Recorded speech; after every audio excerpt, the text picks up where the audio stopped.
rural community of Preparo, deep in the heart of the Tabakit constituency, I have always had a drive to contribute towards the upliftment of our community. I am a communications professional who is passionate about public service and development, and the development of Trinidad and Tobago. I have served in the Senate for 3 years, during which time I have debated over 50 pieces of legislation, and served as Senate lead on foreign affairs, energy affairs, communications, education, and youth affairs. In addition to advanced academic training in political science, I possess over 9 years work experience at various levels of public sector and public service in the fields of public policy, political strategy, and I have long been a champion for women's rights. I have long believed in the leadership and vision of the Honorable Kamala Prasad-Visesa and her love for young people.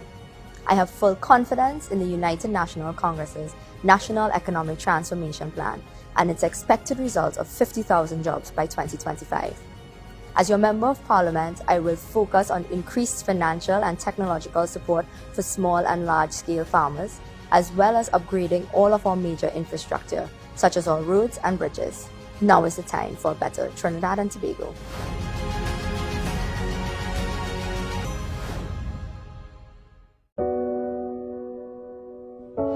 Well, I wasn't studying nothing. I was working as normal. Going to work as normal. I did a dry truck. So I went to work as normal.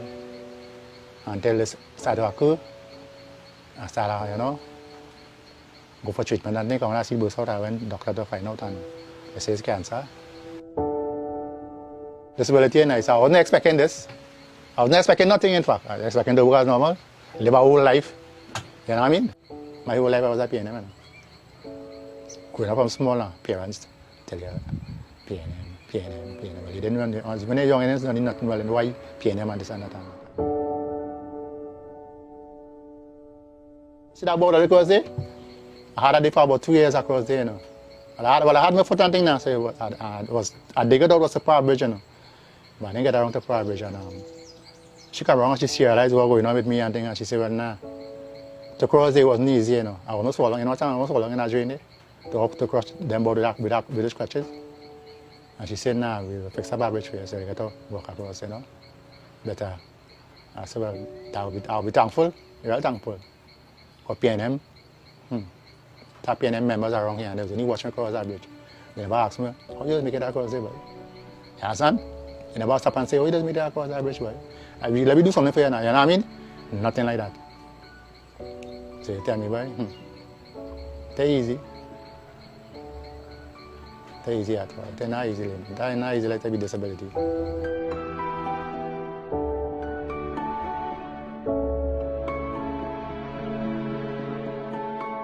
Plenty easier. Me, I catch my ass to walk across on a plank. I take my time and walk across there now. Yeah. Even though I get a vehicle and I go straight. Sometimes I get a vehicle, I have to think to bring it, I can't tote it in because I have to hold a crutch. Driver had to come out and I tote it and put it somewhere inside.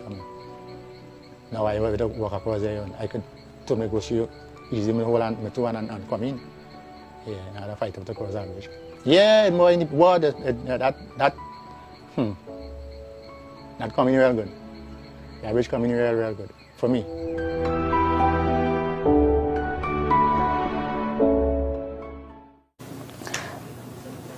I said I was a proud Southerner, and when I lived in South San Fernando, it was booming, it was bright, it was growing, it was developing. In the last couple of years, when I've driven out to San Fernando, I have been distressed by the fact that San Fernando seems to me to be turning into more and more of a shanty town, because there is no growth, there is no development, you're not seeing the prosperity.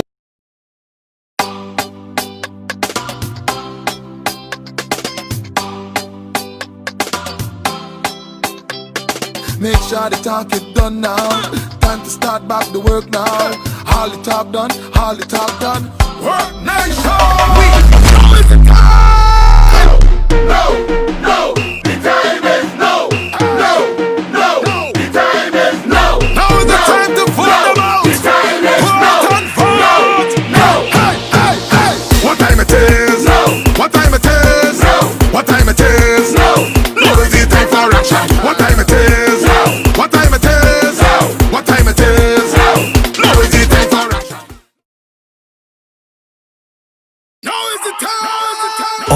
10th, 2020 is an election like no other, and you need a team like no other.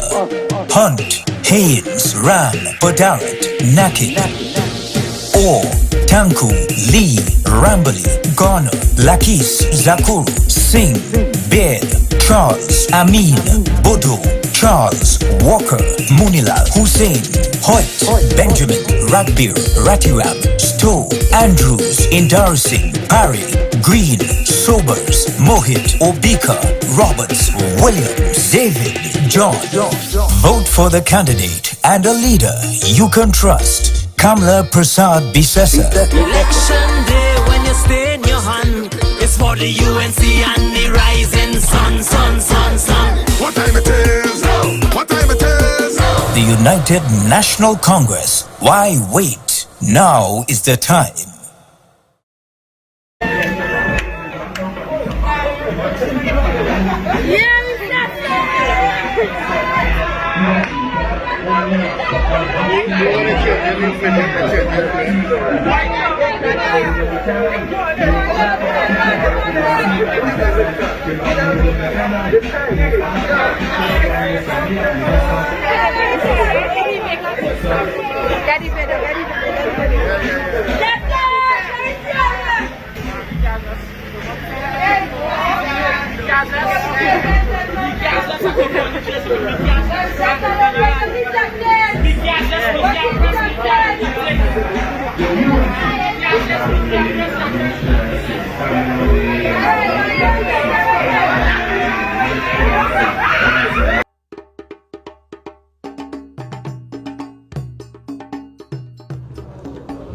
My name is David Naked, and I'm the UNC candidate for MP for Tunapuna.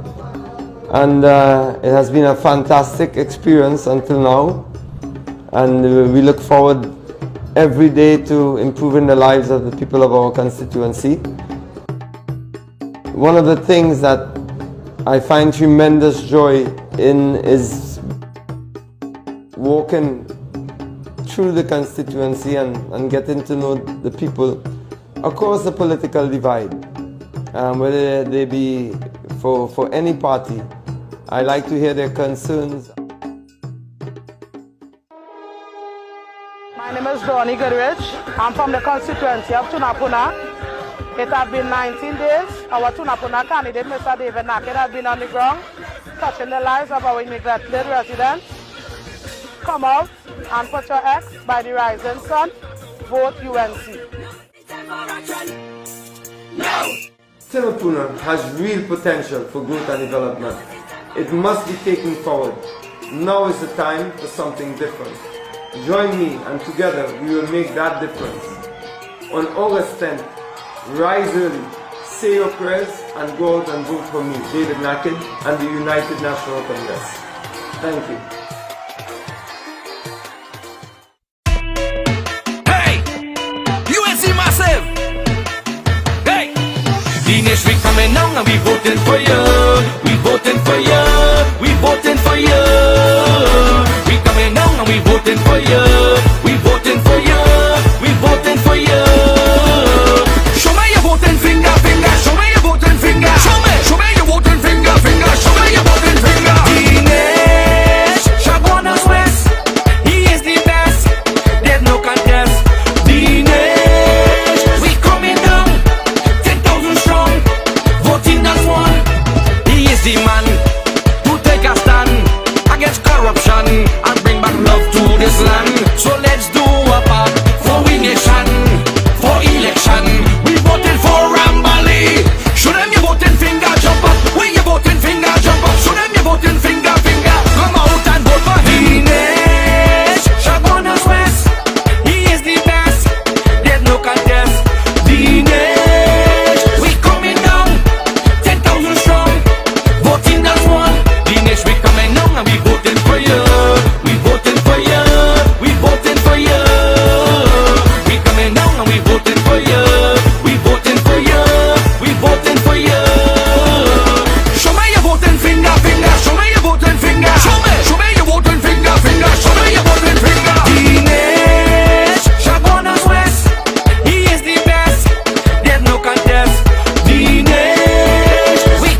I am Maurice Jamal Hoyt, the UNC candidate for Deputy Mayor. I need your support to help me serve you. I'm a born leader and I'm a servant leader. Maurice Hoyt and Ida. Vote Maurice Hoyt for the UNC for the Umera Dabadi constituency. Ha! Who Hoyt? Who Hoyt? A follower. A follower. Your mother. Your mother. Maurice Hoyt was born to lead, yeah. Born to lead. The Rasta youth was born to lead, yeah. Born to lead. AI. Who Hoyt? Who Hoyt? A follower. A follower. Your mother. Your mother. UNC born to lead, yeah. One of the problems I have with the community, I find water is a great problem inside. I have heard your concerns and I immediately took action with the little resources at my disposal. 37 days here in our water. 37 days. You could believe that? Water? Water? When elected, I will make it my duty to continue serving you as I personally have experienced the feeling of neglect. W Mera is me and I am W Mera. I believe we can do all things through Christ our Lord who strengthens us.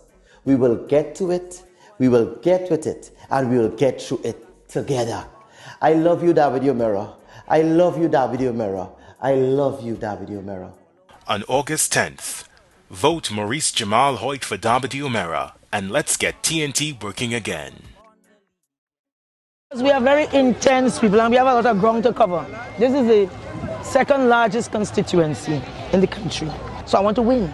You understand? I want to win. I don't only want to win just to say what I've won. Because I know that I'll do a lot better. Because these people deserve better. But because of Ms. Jolene John, I am voting for the very first time. I couldn't afford when my daughter had to go to university. And thank God they had gate. Today she's on 10-year law. And the only reason she's on 10-year law is because of the gate. You know, because I'm a single parent. So I hope you'll consider us and our policies. Really, that's what makes the difference. And only policies, the people who will do it. She going and change Trinidad. J for Jolene. Jolene John. Yes. Right, the early childhood centers that will be well staffed to ensure that you put your child in a safe place when you go out to work. Need more work for the youth. When we have something to do, we get it done, you know? So instead of walking from here to there, we just run. No walk about, we run about. You know, so people understand. When we are in the office, they know that we will show up, you understand? And we will work hard on behalf of the people.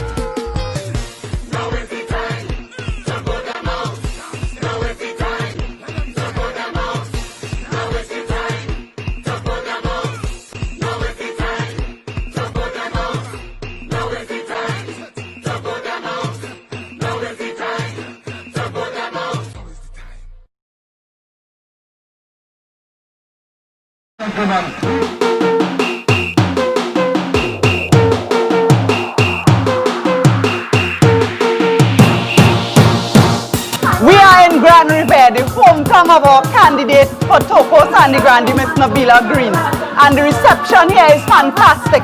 All of her family, her relatives, the entire village, they are out supporting. And I am confident that Nabila Green will bring victory to Toko Sandy Grande. My darling, just a walk about. You're not saying nothing. I know. Say no more. Support. I know that. You don't have to say nothing. You're going here, you have our full support. Right. Hello Trinidad and Tobago. I am Peter Kanhai, Chairman of the United National Congress. I am in the constituency of Toko Sandy Grande today with our candidate, Ms. Nabila Green, for this constituency. And right at this moment, we are actually in Grand River, Nabila's hometown, where she was born, bred, and grew up. And we are here campaigning with her to make sure that Nabila Green becomes the next Member of Parliament for Toko Sandy Grande, as well as to ensure that the United National Congress returns to government and Kamla Persad-Bissessar returns as Prime Minister of Trinidad and Tobago. Hi, I am Nabila Green, your candidate for Toko Sandy Grande.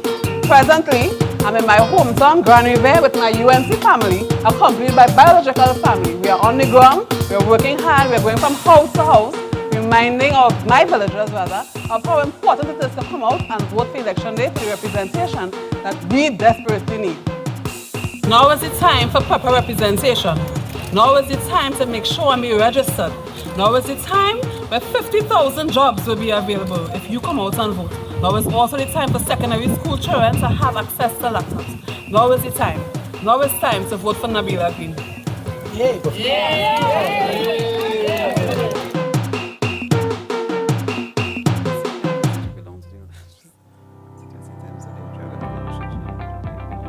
Hi, Senator Sobers. Hello, hello. I have 10 questions for you today. First one, what are you doing today? Well, today I'm at Presentation College San Fernando, and we're doing a sanitization project here. I'm getting the school ready for the boys as they come back out for exams. And we just left Naps doing the same thing as well, and also dropped off some hampers at Naprima boys as well too. And after this, I think I'm gonna go for a nice brief walk in Green Acres in San Fernando with my campaign management team. Okay, so what's the first thing you do on mornings?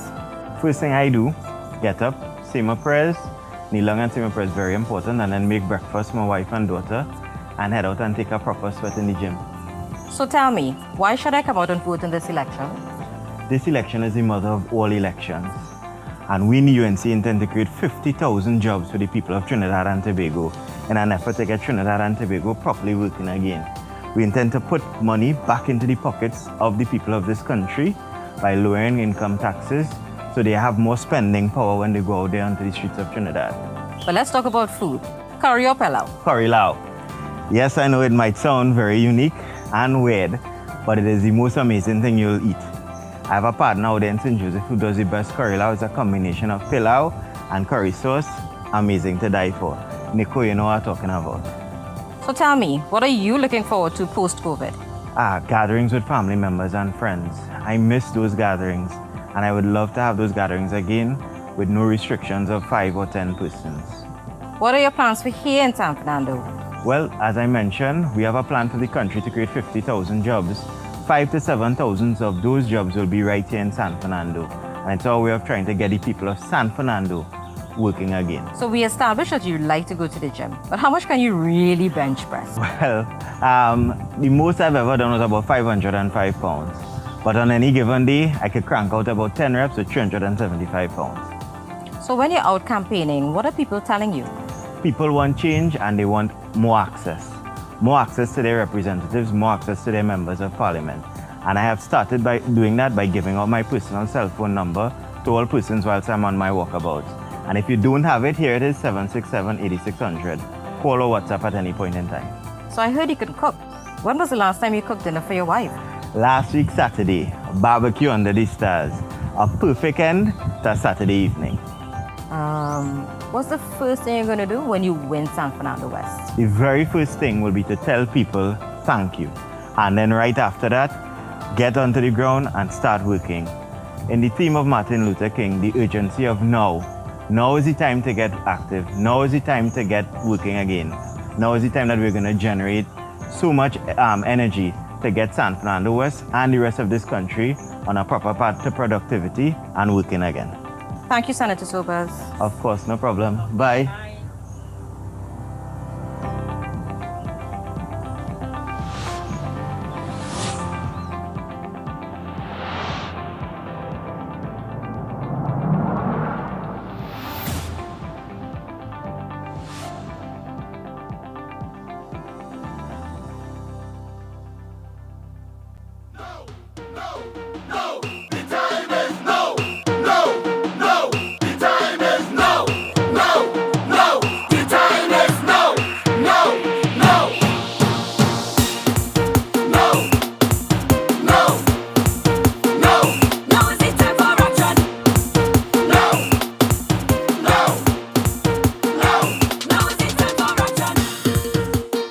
Live from the United National Congress social space, this is the virtual campaign on the ballot.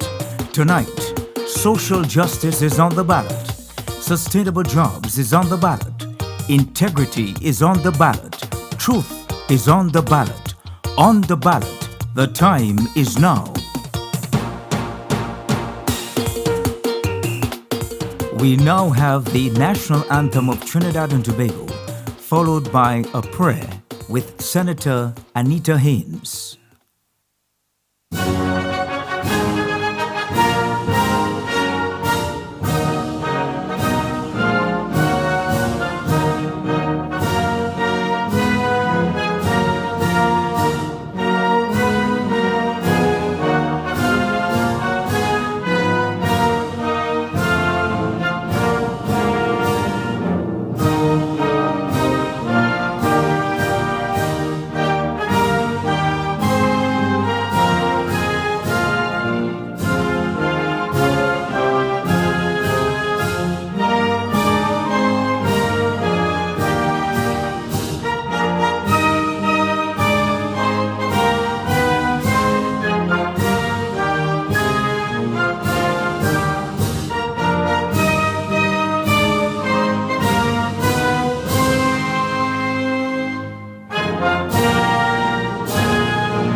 Almighty God, we offer our prayers to you and seek your protection for everyone in our blessed country. We pray, O God, for you to protect us from harm and sickness so that we may have the strength to look after one another. O merciful Lord, we pray that you will continue to bless our land and those who cultivate our crops so that there may always be food. We pray that no one will ever go hungry. Grant us understanding, equal vision, and balanced minds. Guide us along a path of faith, devotion, and wisdom. Help us to recognize that each of us is equal, that we are all equal in humanity. Give us your protection so that we may live in safety together and grow strong and free together. We pray that everyone will find love and peace in their daily lives. Dear God, we pray for our political leader. We pray for members of this team. Protect them, God, and give them the strength and courage to continue their service to our nation without fear or favor. Thank you, God, for keeping your children free in our democratic state, where every creed and race finds an equal place. Dear God, we beseech you to bless our leaders, bless our people, and bless our country. No, no, no, the time is no, no, no, the time is no, no, no, the time is no, no, no, no. This is the virtual campaign. On the ballot. Why wait? The time is now. What time it is? Now is the time for action. Live from the United National Congress virtual platform. On the ballot now. The candidate for Toko Sangre Grande, Nabila Green.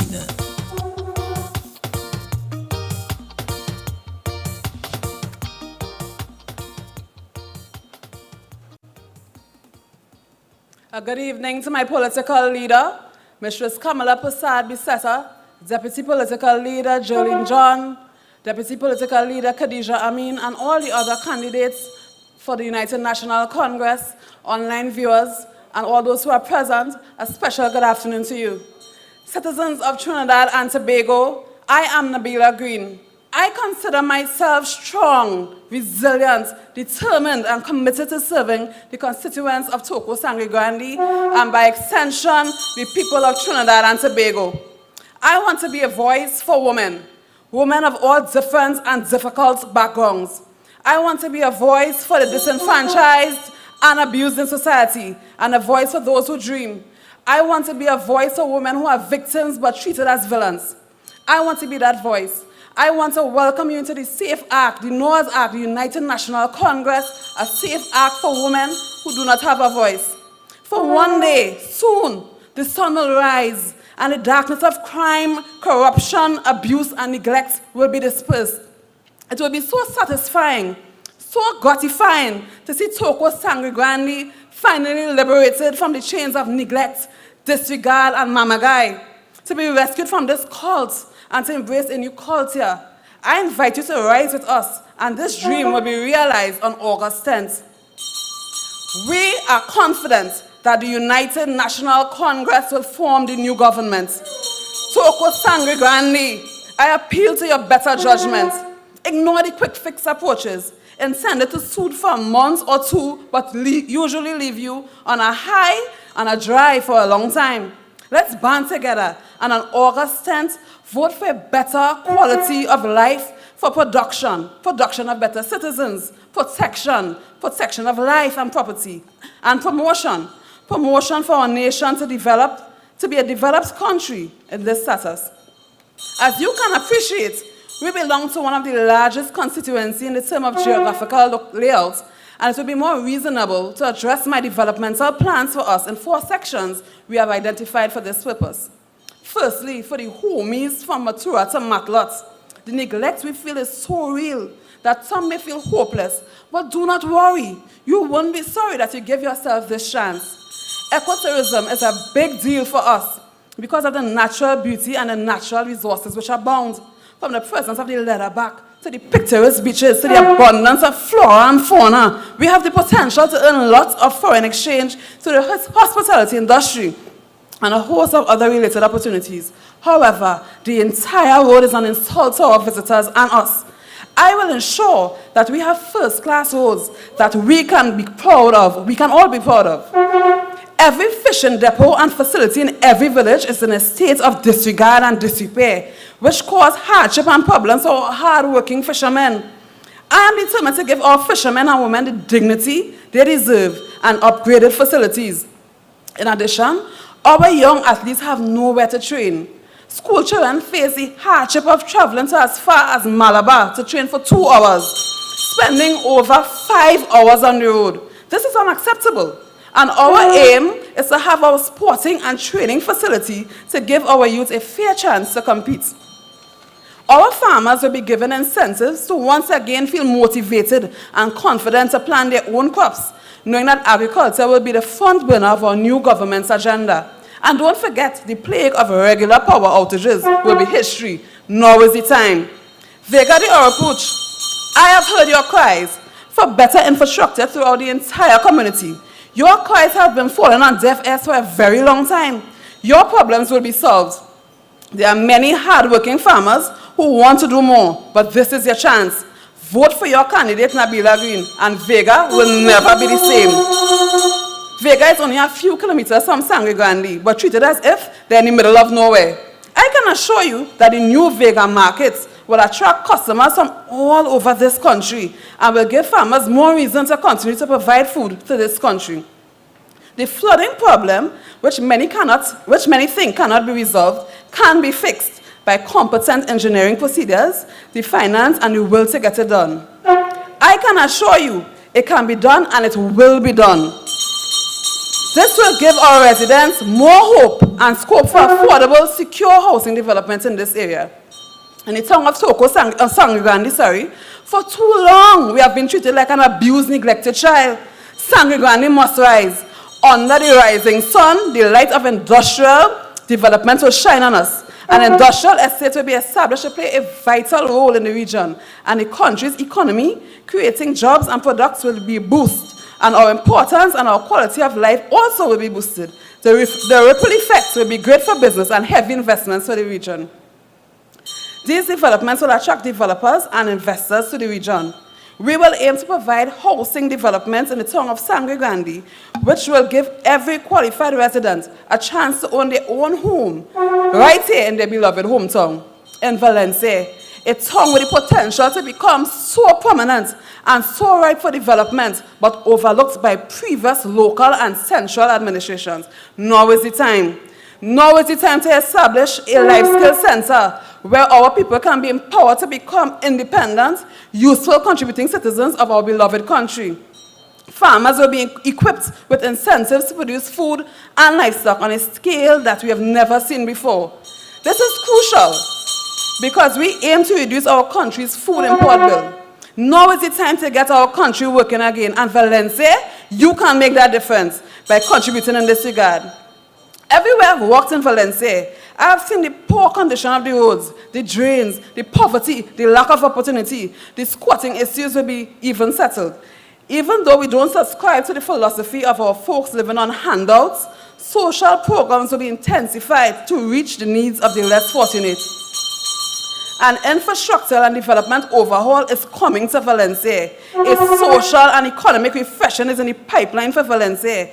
Education, training, and opportunities for personal and collective growth is around the corner. CPEP, URP, and forestry cannot continue to be our biggest employers. They play a role, but we must never limit ourselves to those roles. We stand on the threshold of a new era. Let's get on board, Valencia. Toko Sangre Grande has gone green. Together we can use this wisely, and I'm telling you, now is the time. I, Nabila Green, have a personal commitment to rewrite the history of misrepresentation in this resourceful constituency and ensuring the best ever era of social and economical upliftment through these following plans. The harnessing and processing of natural resources for social and economic development. Secondly, the education and engagement of the human resources for a better quality of life. Thirdly, the refurbishment and construction of critical infrastructure. The establishment of an industrial estate. The development of agricultural lands and industry for food production. Incentivization of the business fraternity for more scope and security. Upgrade of fishing facilities at the Toko Matlat, and so much more. Trinidad and Tobago, let's get ready to grow. Let's get ready to glow. Let's get ready to go. I counsel you on the 10th of August. Put your X by the rising sun. Vote for Nabila Green. Vote for United National Congress. I thank you. No, the time is no, the time is no, the time is no. Live from the United National Congress virtual campaign, on the ballot now, the candidate for Arima, Flora Singh.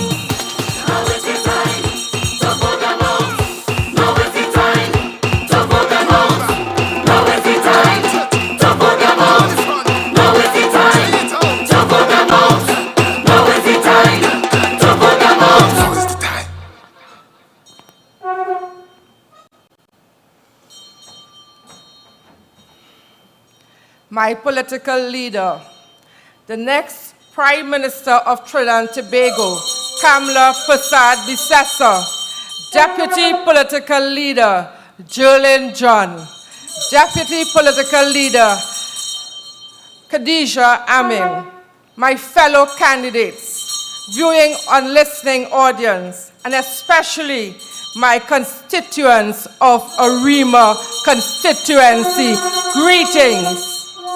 I stand before you today saddened on one hand and excited on the other. As I travel throughout the length and breadth of the constituency of Arima, I am saddened by some of the things I have seen. What I have seen is neglect, frustration, dissatisfaction, much pain, and no representation for the last 5 years. For a constituency that had so much done between 2010 and 2015, for example, we built the Mount Pleasant Bridge where they said that could not have been built. We built a new police station in Arima. We built the Marian Bridge. We replaced the Marian Bridge in Blanchisseuse, and the long-awaited new Arima Hospital was started under the Kamla Bissessa administration, and much more. As I traversed throughout the constituency, I met young men, young women, single mothers, families that are struggling and seem to have no one or no other to turn to. Many of these young men and women who society sometimes stigmatizes are educated, talented, and skilled in various ways. But opportunities are not provided for them to better their lives, I say to you, young people of Arima, I, Flora Singh, will champion your cause. Madam Political Leader, while walking one evening, I went to a family. In this home, but along the way, I met many persons and families that are struggling. But this particular family brought tears to my eye when she said to me, "Come, I want to show you something." I was invited to this house by this mother who had lost her job, had no means to sustain her household, even though she had applied for grants and had not received it even to this date. She opened her cupboard doors, and there was nothing inside of it. Tears rolled down my eyes as I watched her in disappointment and saddened by the state of her condition for her family. I remember how much you, political leader, you did for single mothers and families who were in need. I say to the people in situation like this, I, Flora Singh, will champion your cause. I am saddened that the Lafayette Primary School was not built, though the sod was turned under the Kamla Prasad Bisesa watch. I am saddened that the Arima Central School project that had been started under the Kamla Prasad Bisesa watch was abandoned. I am saddened that the Arima Hindu School was not completed, though the school was started under the Kamla Prasad Bisesa government. And guess who is the Minister of Education? The Member of Parliament for Arima. How sad. And they look at us and say they are the right choice. Really?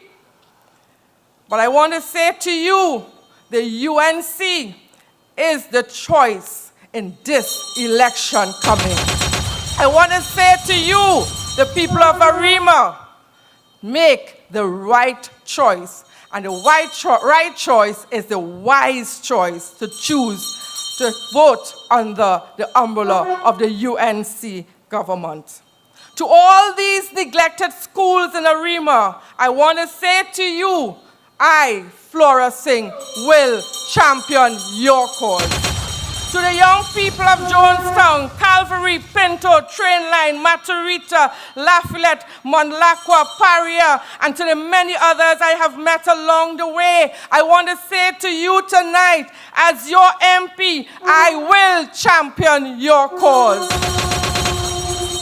To all this, there will be nothing if we don't bring communities together, because there's a saying, it takes a village to raise a child. My aim is to strengthen culture and sport in every community.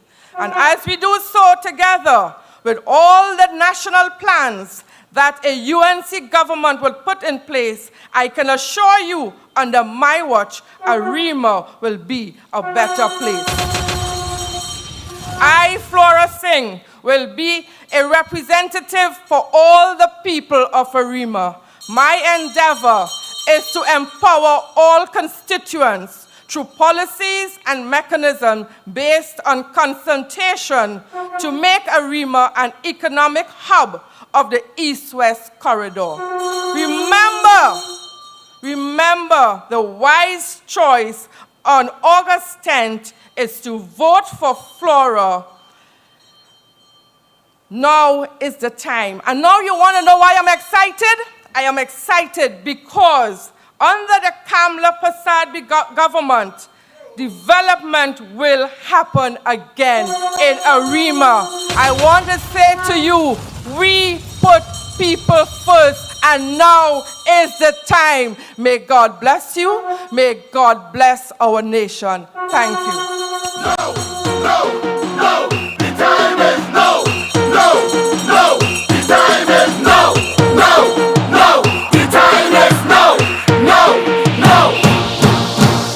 Live from the United National Congress virtual platform, on the ballot now, the candidate for Moruga Tableland, Michelle Benjamin. Now it's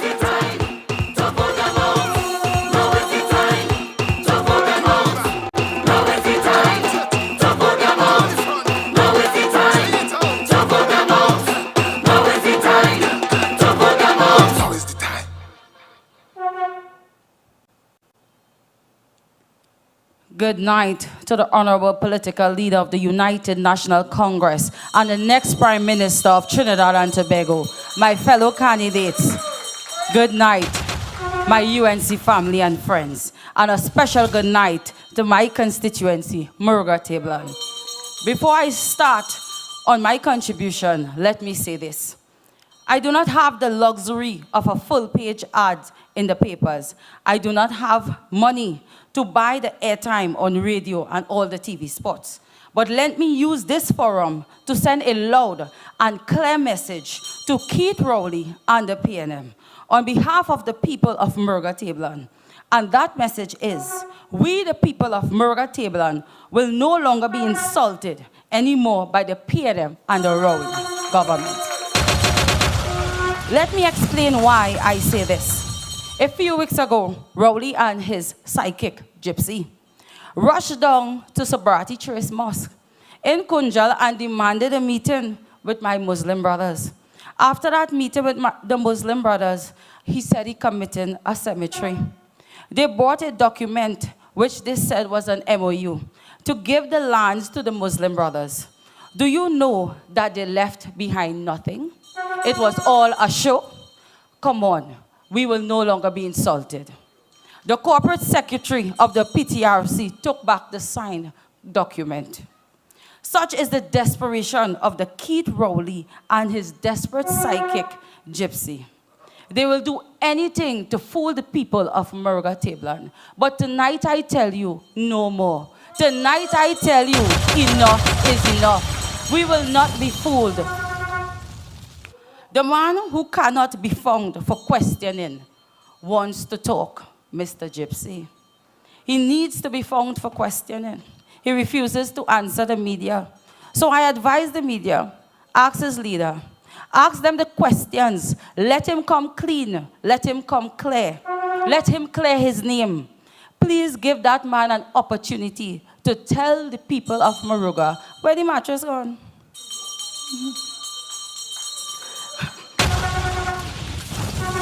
Let him answer questions as to what happened in the magistrate court. All these TV ads he's paying for, I think he could answer some questions. Those seeking public office would well know that you must subject yourself to public scrutiny. Am I right, my fellow candidates? Now again, a few days ago, I have a lot of story to tell because they're trying their best to fool Murga Tablan. The men with no answers and no plan took an excursion to Murga. And believe it or not, they went to turn the sod. How much time they will turn the sod for this fishing port? Mr. Bellman, I see you in the crowd. How much time will they turn the sod for this fishing port? It's unbelievable. Mr. Rowley, sir, you failed to deliver to Murga a fishing port. For so many years, causing so much hardship and suffering for the poor fishermen. And you come now 14 days before a general election to mamagai the people again? I said, not this time. How dare you, Mr. Rowley? You have insulted every single constituent of Murga Tablan. You shut down the refinery, costing us not just jobs at Petrotrin, but the little food sheds, the parlors, the fruit stalls, the doubles man, everything was closed down. Oil workers from Catskill and Coruscant would keep these businesses alive. Once Petrotrin was closed down, they also had to shut down more people on the breadline, more mouths to feed, more hunger, more strife. And I could tell you, as I walked through Murga Tablan, the cry of the unemployed is real. The cry of the single parent is real. The cry of the suffering constituent is real. Catskill is in my Burgess.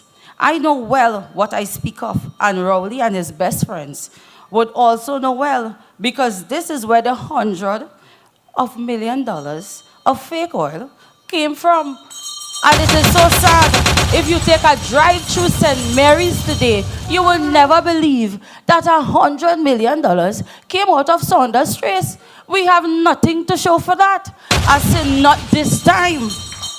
Do you remember that? I want to ask them, For some reason, they are campaigning with selective memory. But I want to ask them tonight, please remember all the hurt and pain you caused, not just Murga Tablan, but Trinidad and Tobago. The fake oil and his best friend.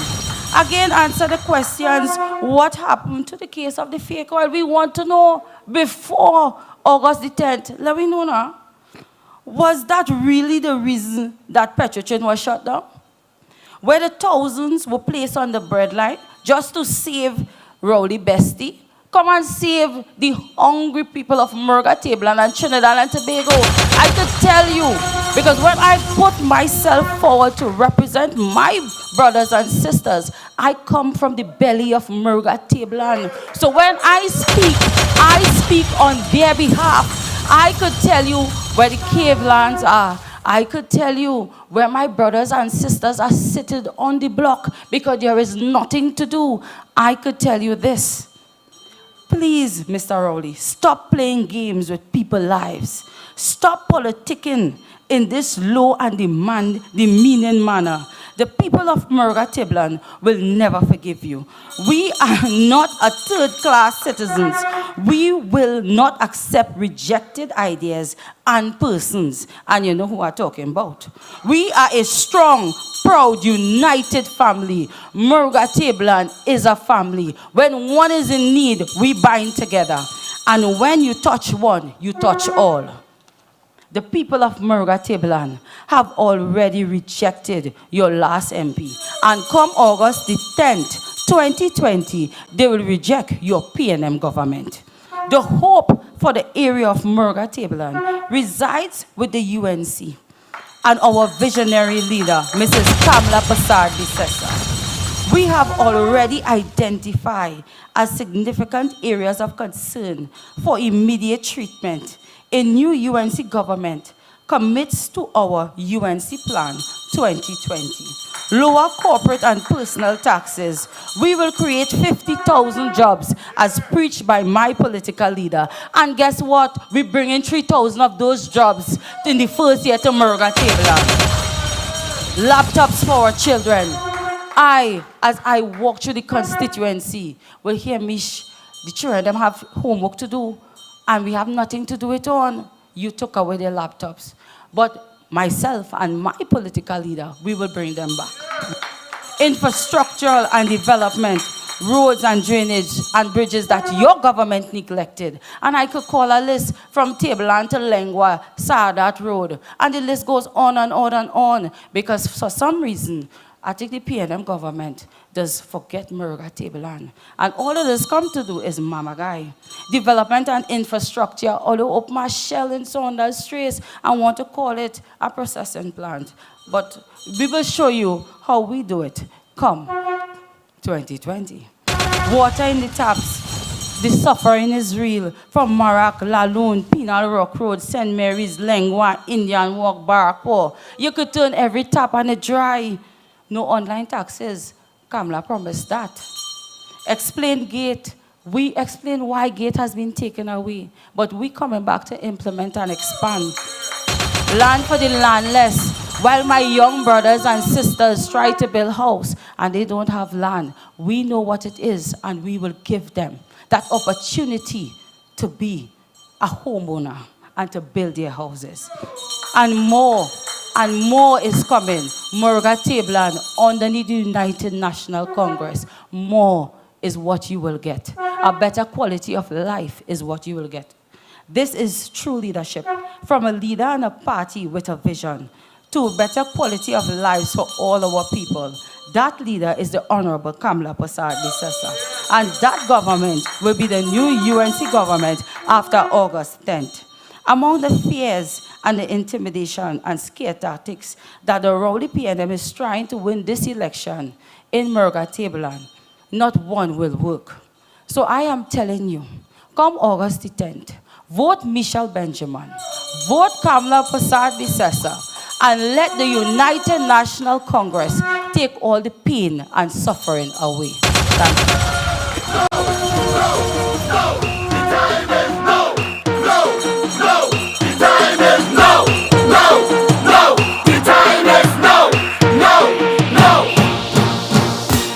Live from the United National Congress virtual platform. On the ballot now, the candidate for Shogunas East, Vandana Mohit.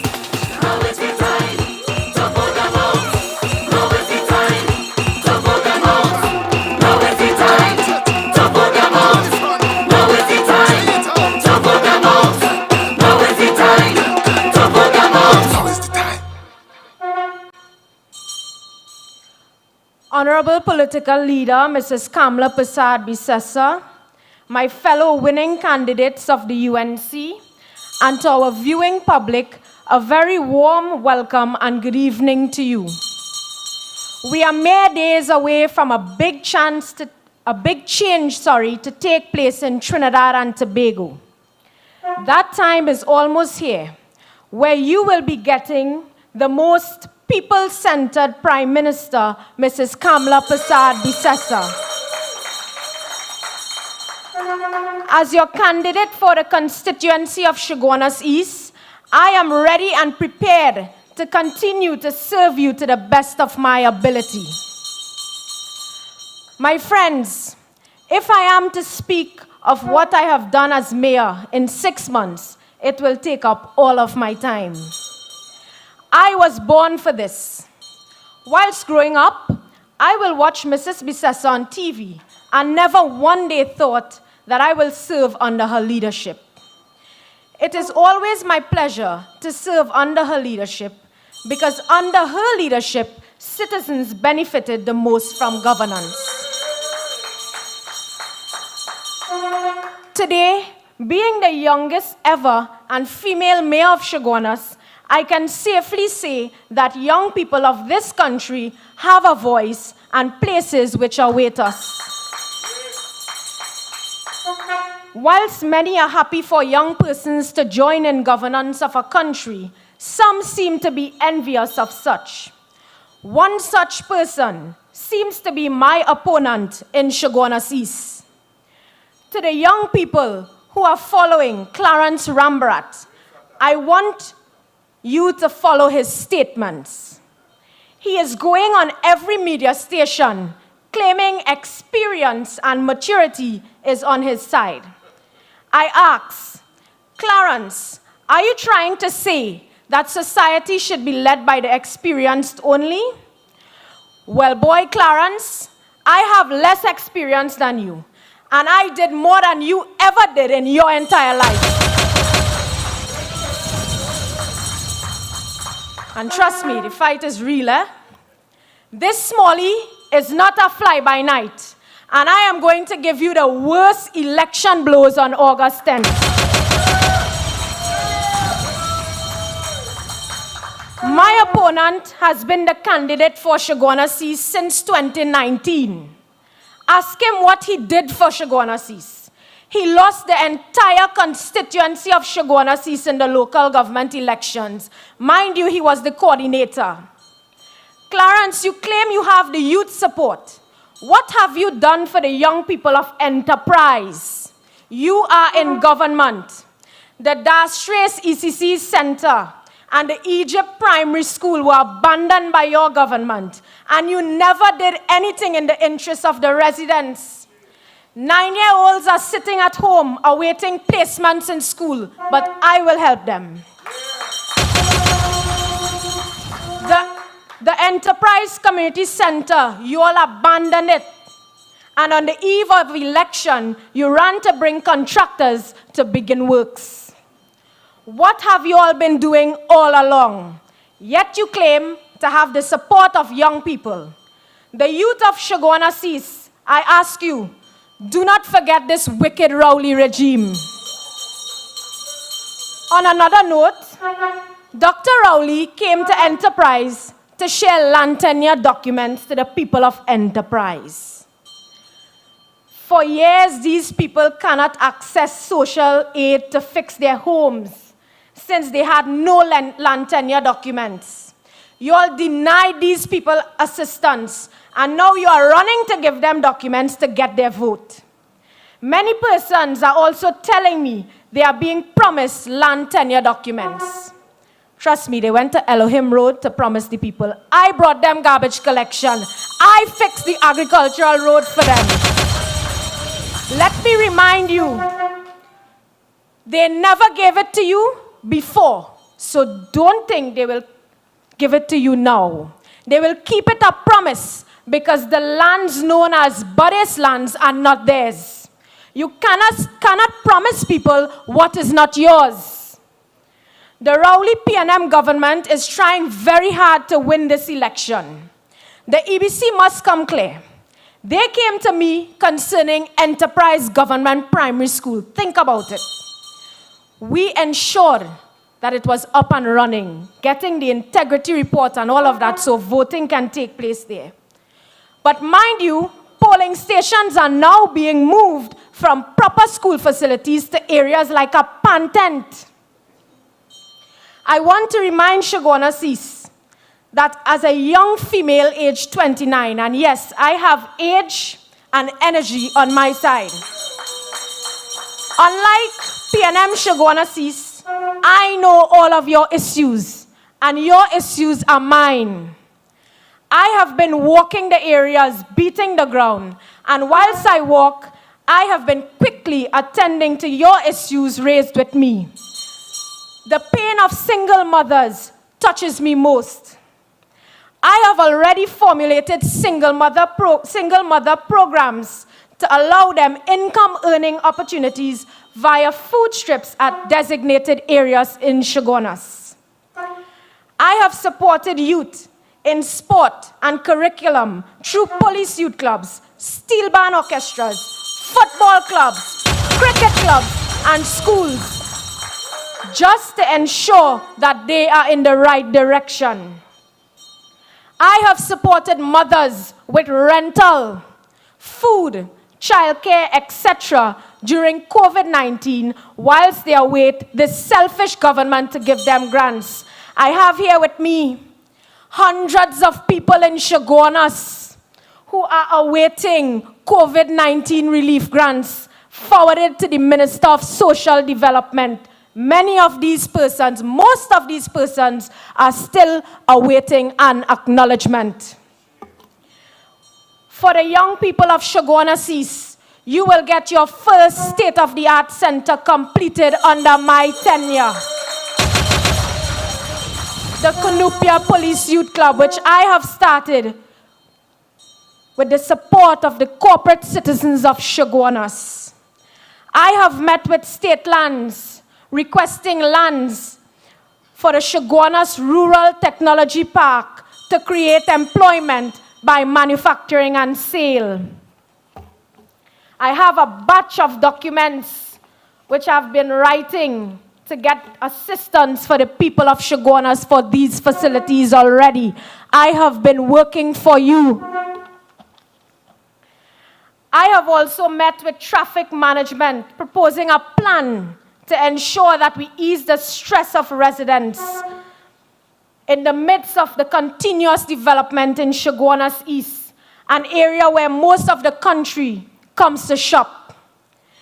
I have also met with the Commissioner of Police on safety and security issues and installation of security posts within the business district and key points within Shogunas East. My dear people of Shogunas East, it is important to remind you that my opponent has no plan for the people of Shogunas East. I am a young person speaking to you. I am a young woman working for you. When you call on me, I will be right here to serve you. We, the women of the UNC, are all prepared to work under Mrs. Kamla Persad-Bissessar in achieving all her goals as the next Prime Minister of Trinidad and Tobago. I say to you, now is the time. Let's get TNT working again. I thank you. The higher you build your barriers, the taller I become. The farther you take my rights away, the faster I will run. You can deny me, you can decide to turn your face away. No matter, 'cause there's something inside so strong. I know that I can make it, though you're doing me wrong, so wrong. You thought that my pride was gone. Oh no, something inside so strong. Oh, something inside so strong. Live from the United National Congress virtual platform, on the ballot now, the candidate for La Hoqueta Talparo and United National Congress Deputy Political Leader, Jolene John. Ladies and gentlemen, good evening to the viewing public, good evening to the political leader. I thank you for this evening and my colleagues who went just before me. At 22 years old, I gave birth to my daughter and realized I had a major responsibility for that new life. I told the nurses in the maternity ward at that time, I'll never be back. They told me, you're right, we will see you back in 9 months' time. I never went back, and that baby is now an adult and a very talented attorney at law. In this week of Emancipation 2020, as a poor black picky-haired girl from Charlottesville, I checked all of the stereotypical boxes because I come from humble beginnings with no silver spoons and no early mentors. I was a single mother at 22. I want to affirm tonight to the young people of Las Lomas, of Jacob Hill and Wallerfield, of Talparo, Brazil, of La Hoqueta, if I can defy the odds and people's low expectations, so can you. The sun will rise. The sun will rise.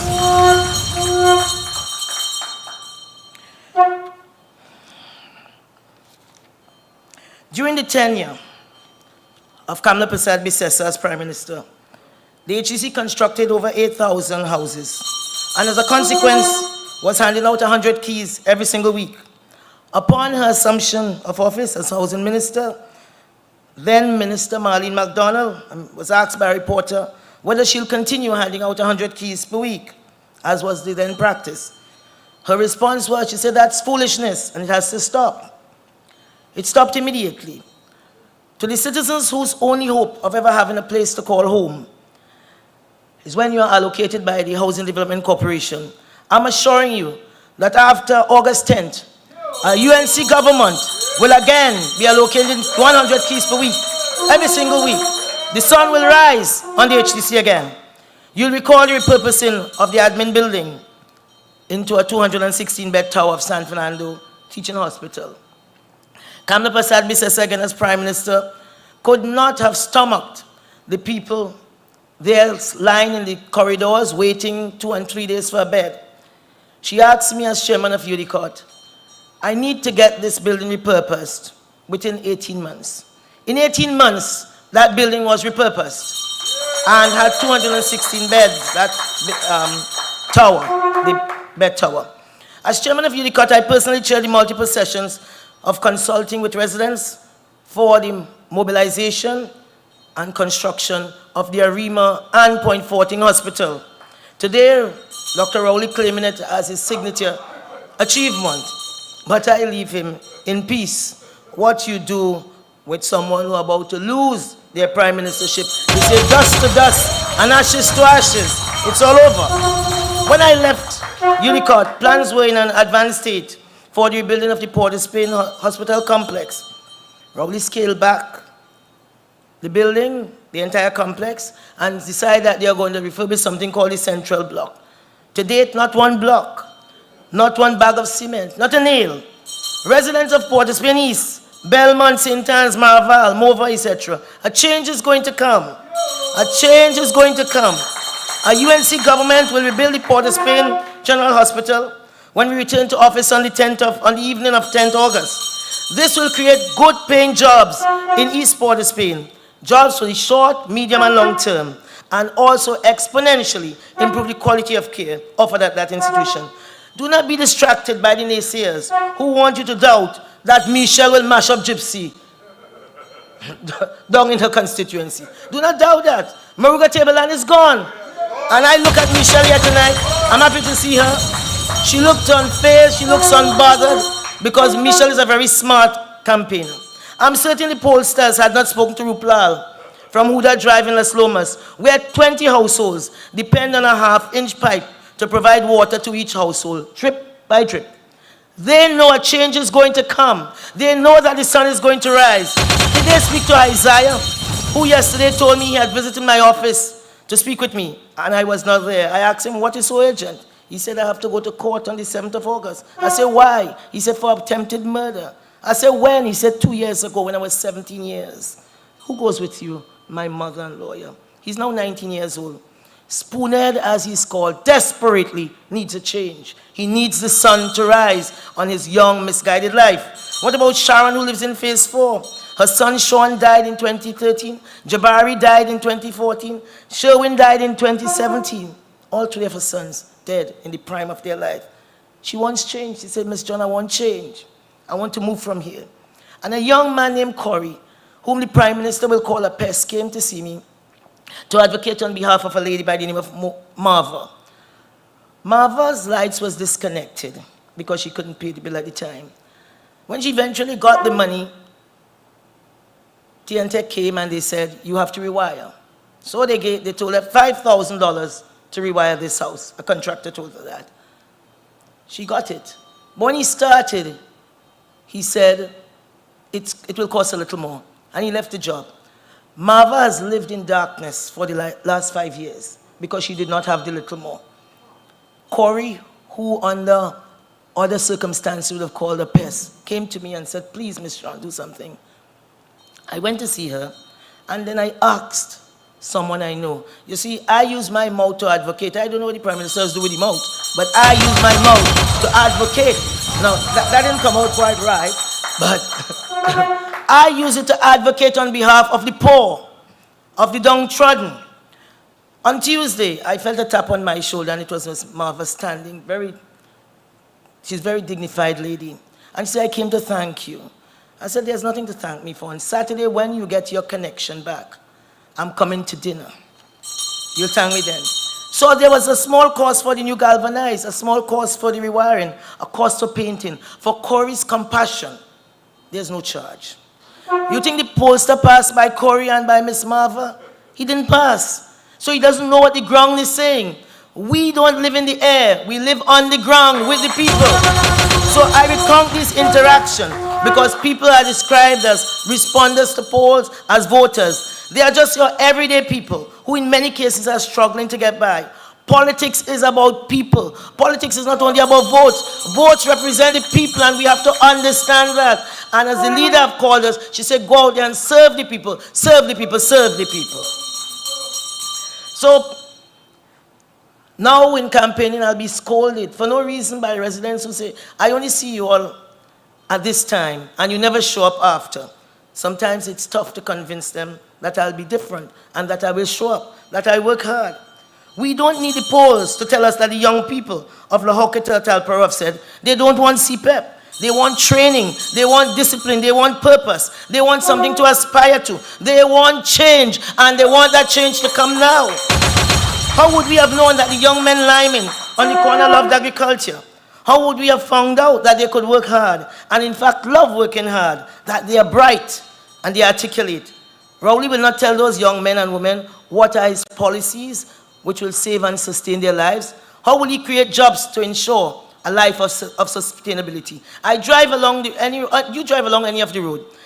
I drive sometimes along Cascade Road over the Lady Young, and you see young men and women. Some are welders. Some have over 5 or 8 passes, as they say. Some have their certificate in electrical repair. Some are builders. But yet, the PNM just say, he get a CPEP, she get a CPEP, everybody get a CPEP. They don't work, they are lazy people. Everything one size fits all. And now in Lahoketa, they are giving them some drains to build, some small contracts. And what they are telling me, they say, no, on the 11th, that's done. So mother, if your air win, Look at her to vote over. That's what they're saying. They're desperate. They are desperate for change. They know a change must come. A change must come. Because those drains that they are building, many times it becomes their final resting place. We have to change. We have to find a way. And I say, Kamla Prasad Bisesa, she has a plan. She has a plan to create 50,000 jobs. And when you are doing those jobs, we cut the personal income taxes, so more money in your pocket. To cut the VAT on food stuff. The UNC government, people ask, why are you different? We are different because we are passionate and we care and we are compassionate. We care about people, we care about the poor. A change is going to come. A change is going to come. So just keep the faith. UNC, keep your feet on the ground. Don't look to no pollster. Keep with the people and the people will keep with you. If you are true to the people will be true to you. So keep the faith with Sobers. Keep the faith with Michelle. As I said, Michelle is going to win. Maruga Tableland. I know pollster can't tell me different because I know she's working hard and she's a good servant of the people. Keep the faith with Miss Green in Toko Sandy Grande. She's a hard worker. Hear that passionate speak. With Vandana, brilliant and hard working. Just keep the faith. UNC will not fail you. Kamla Prasad will not fail you. We will not fail Trinidad and Tobago. Keep hope alive. Thank you, ladies and gentlemen.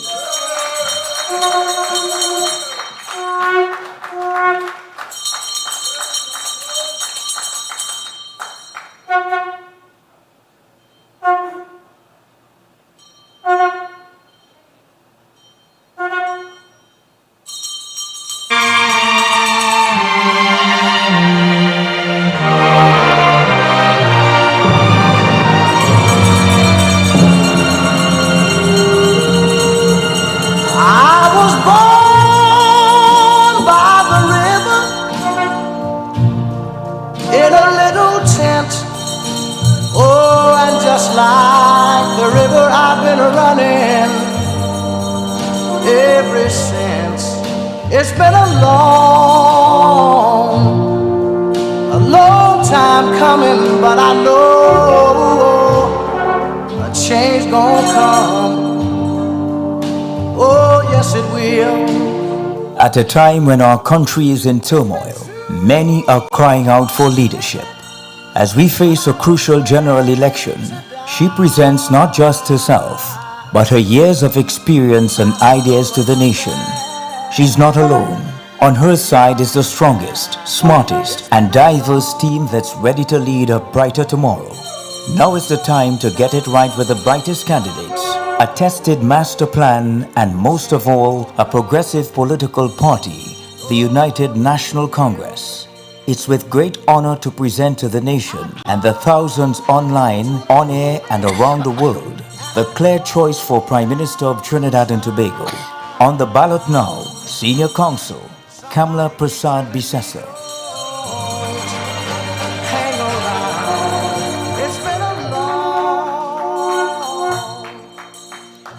Good evening, everyone.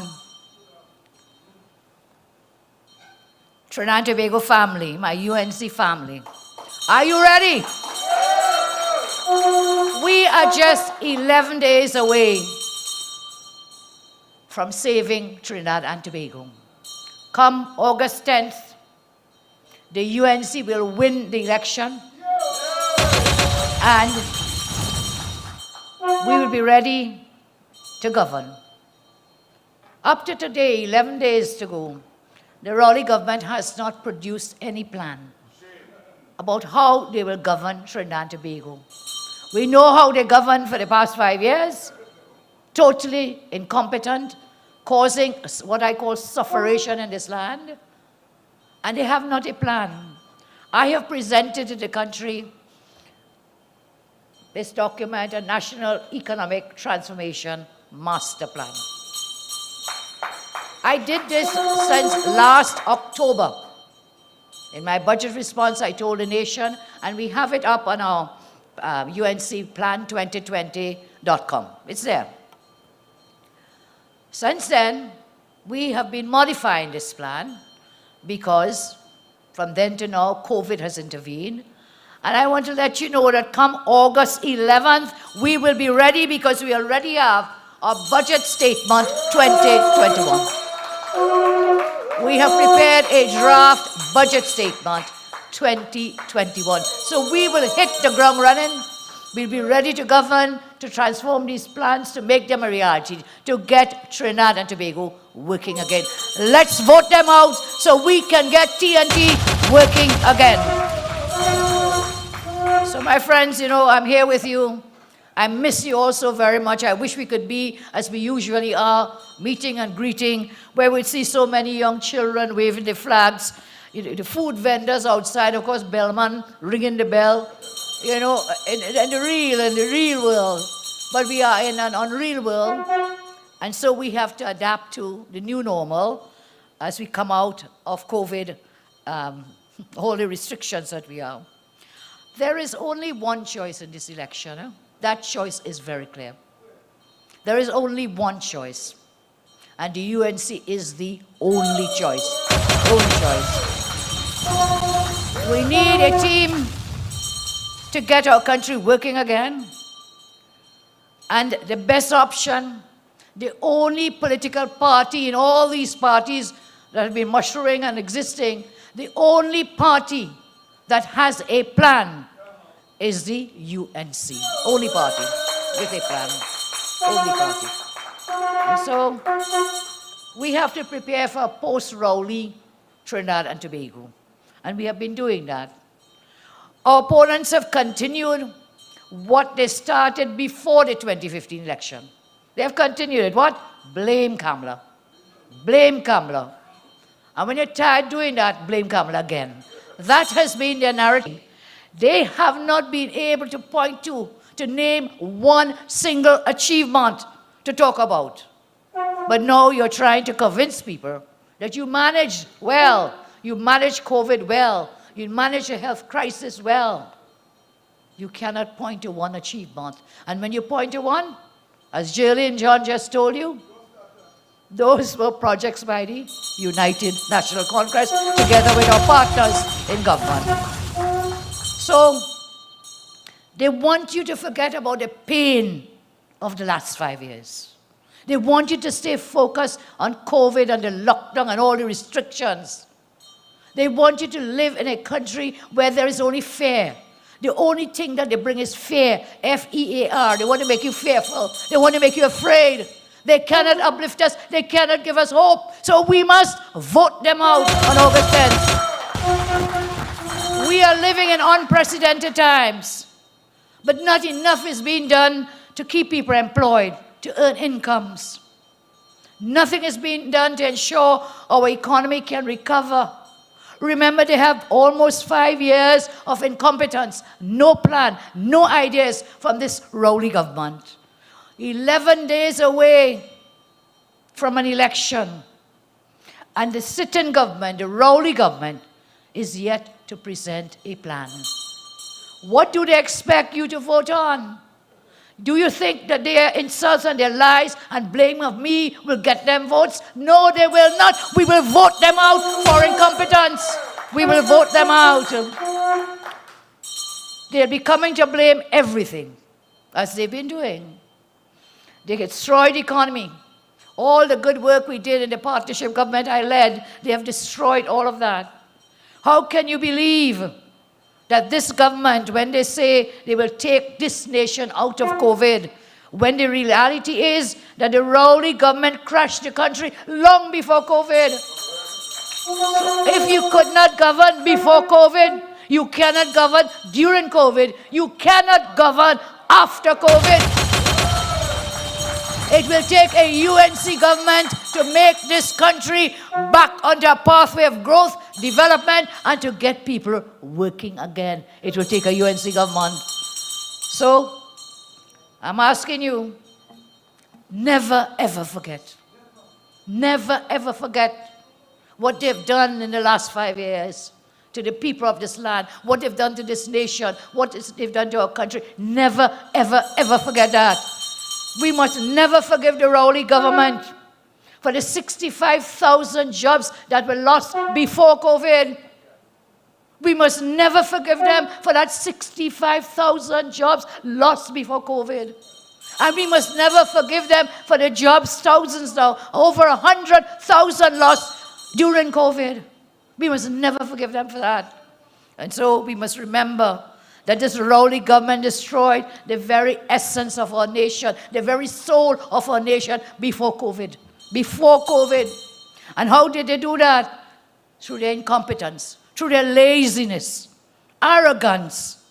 And imagine a man will sit on a big chair and tell you, they ain't riot yet. Come August 10th, we will riot with our votes as we vote them out. August 10th, we will. And so, my friends, we are very clear that they have failed the people of this country. They have failed. Our task, the task of the UNC, is to rescue our country from this oppressive government, to get to work immediately to rebuild our country, and to renew, to transform TNT into a prosperous nation. So our task is to rescue, rebuild, and renew. And we have a plan to get us there. We have the plan. We have the transformation plan. We have the plan to rescue. We have the plan to rebuild. And we have the plan to renew and transform our country.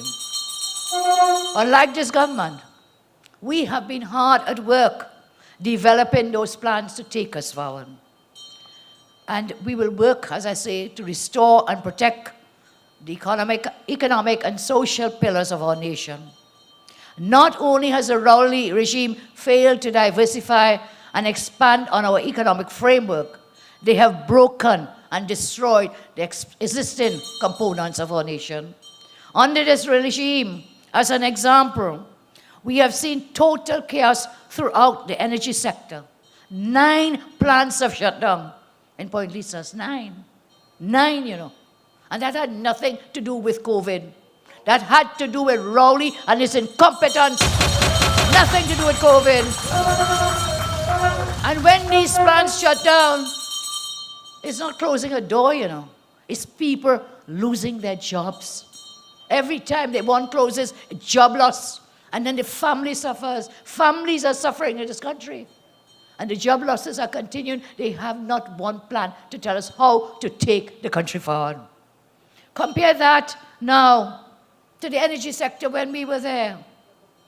2010 to 14, we had almost a four-time increase in energy-related foreign direct investment into our land.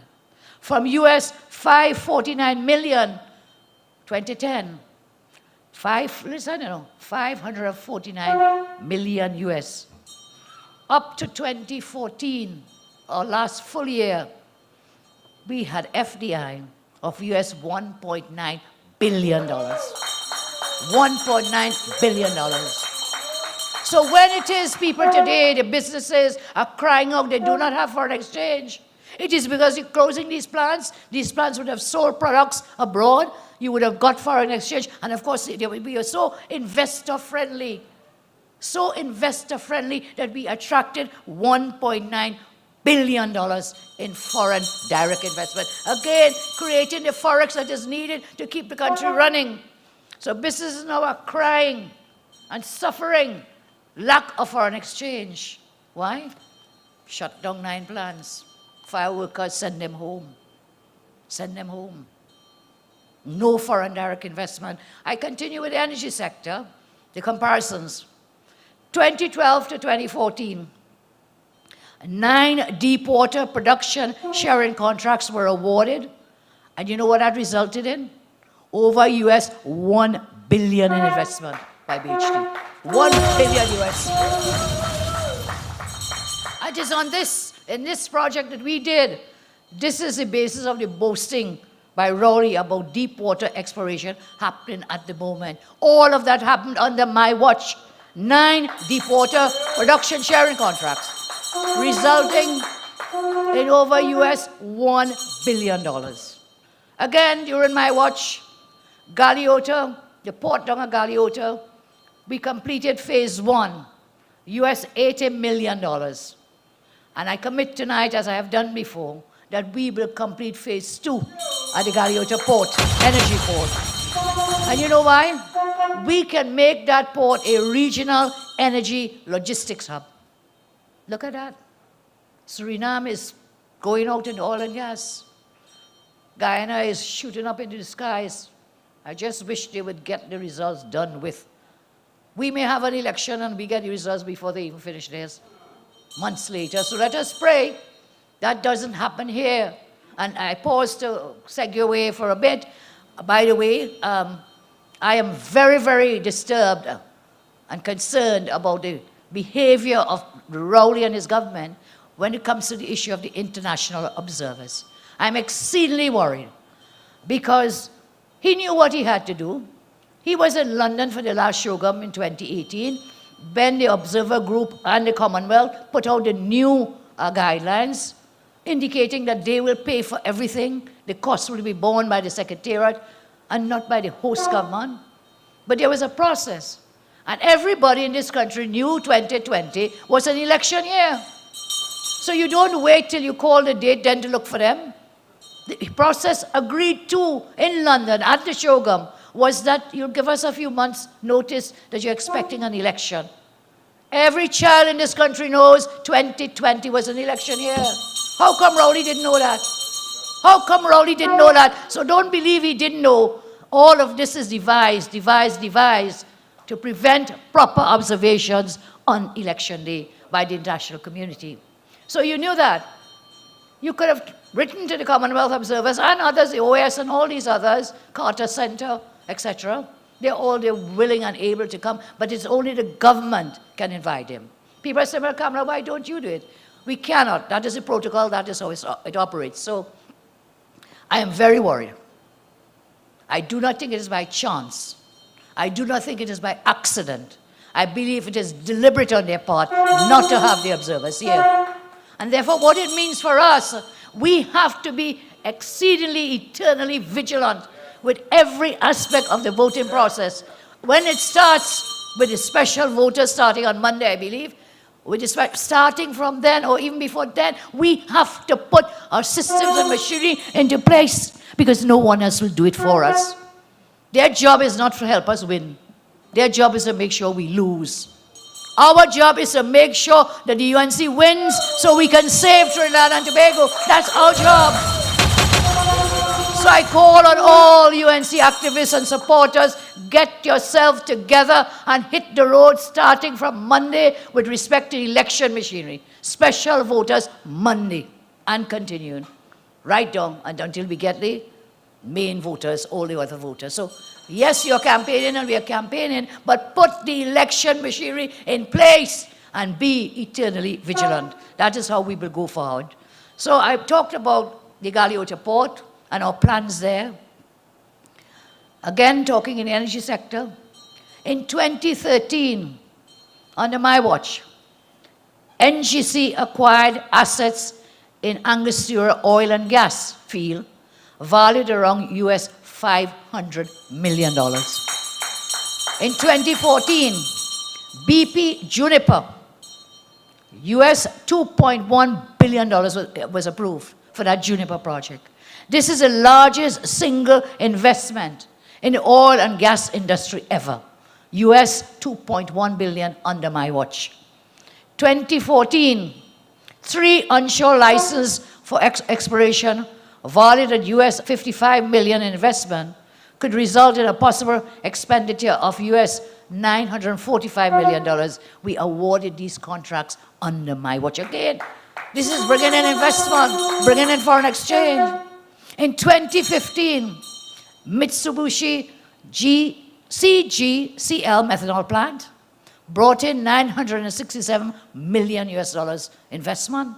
This plant is now weeks away from startup. That plant came in here under my watch. At its peak, that plant created construction jobs, 3,000 jobs, and sustained work for thousands of contractors and suppliers. Jobs. We have to get the economy going again.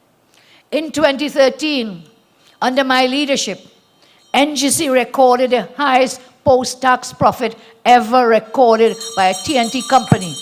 TT $6.5 billion. Highest ever by a TNT company. Up to now, the NGC has not published its 2019 financials. Not 2020, no, last year financials. Why? Is it because they ran at a loss from a profit-making company that we had NGC doing? Has it now gone into red? Has it gone into red? Has it gone into red, which means it failed, it's failed, it's failed, it's in debt? Tell us the truth. Anything turning red? Trouble, trouble, trouble, trouble. Squeezy, I hear Squeezy every day. We are on these motorcades, you know, and Squeezy's on the truck, and he's talking and, you know, telling people come out and Squeezy. He said, boy, everything turning yellow in Trinidad. Even the Baliche turning yellow. And to prove it, he brought one for us to see.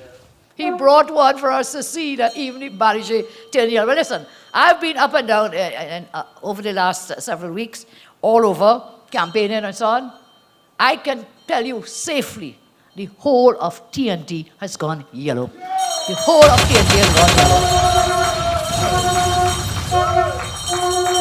Continuing, from 2011 to 2015, under my watch, we awarded 1.42 million hectares of acreage for exploration. 1.42 million hectares of acreage for exploration. This government, since coming into office, they have awarded 41,000 hectares. So from 1.42 million, they've gone down to 42,000. Because the more of this acreage that we give, the more we can get investment, the more the exploration is important to keep the sector going. Our policies and fiscal incentives under my government led to a significant turnaround in exploration and production activity. This was, can be evidenced by an increase in drilling activity. Listen, under our watch, 1,132 rig days in 2010. We took that in 2015 when we left to 2,765 rig days, drilling.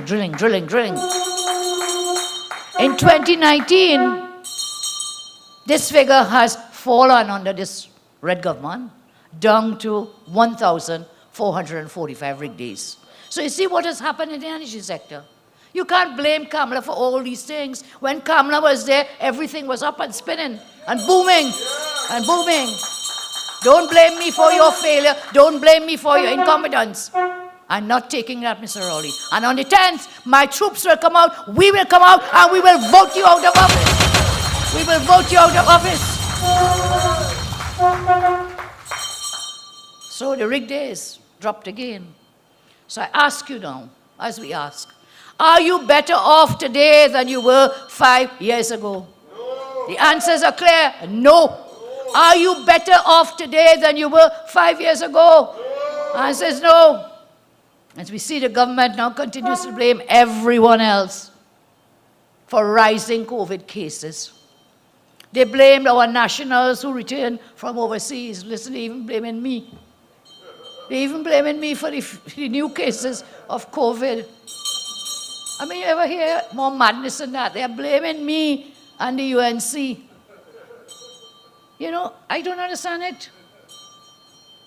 Rowley went in to say he opened borders. Hear this, huh? He opened borders for UNC friends. Name one UNC friend you opened the border for. Over 4,000 people came. You opened borders for Delcy, Asdural, and all those other people under sanction. Are they friends of the UNC friend? No. That's your friends and family, sir. That's your friends and family. Hear what he said. Let me finish it. He said he opened borders for UNC friends. He wants to pin it on us. He's saying that the drip of people were bringing the virus. You know, can this man ever one in his life take responsibility for anything? We always have to find someone to blame. Are you such a victim?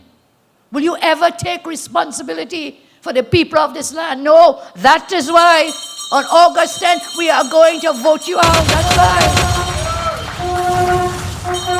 The last time I spoke, I highlighted the low levels of testing we continue to have.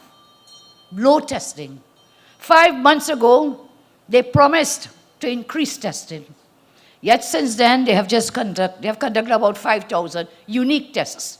Not repeat testing, huh? Because sometimes you have to test people 3 and 4 and 5 times. Poor Ian Allen, when he went in there one day, they tested positive, next day negative, next day positive, next day negative. What was going on? So unique testing, about 5,000 in our population. And you know what? They want you to believe that they are number 1 in the world. Trinidad and Tobago is ranked at 162, 162nd in the world with regard to testing.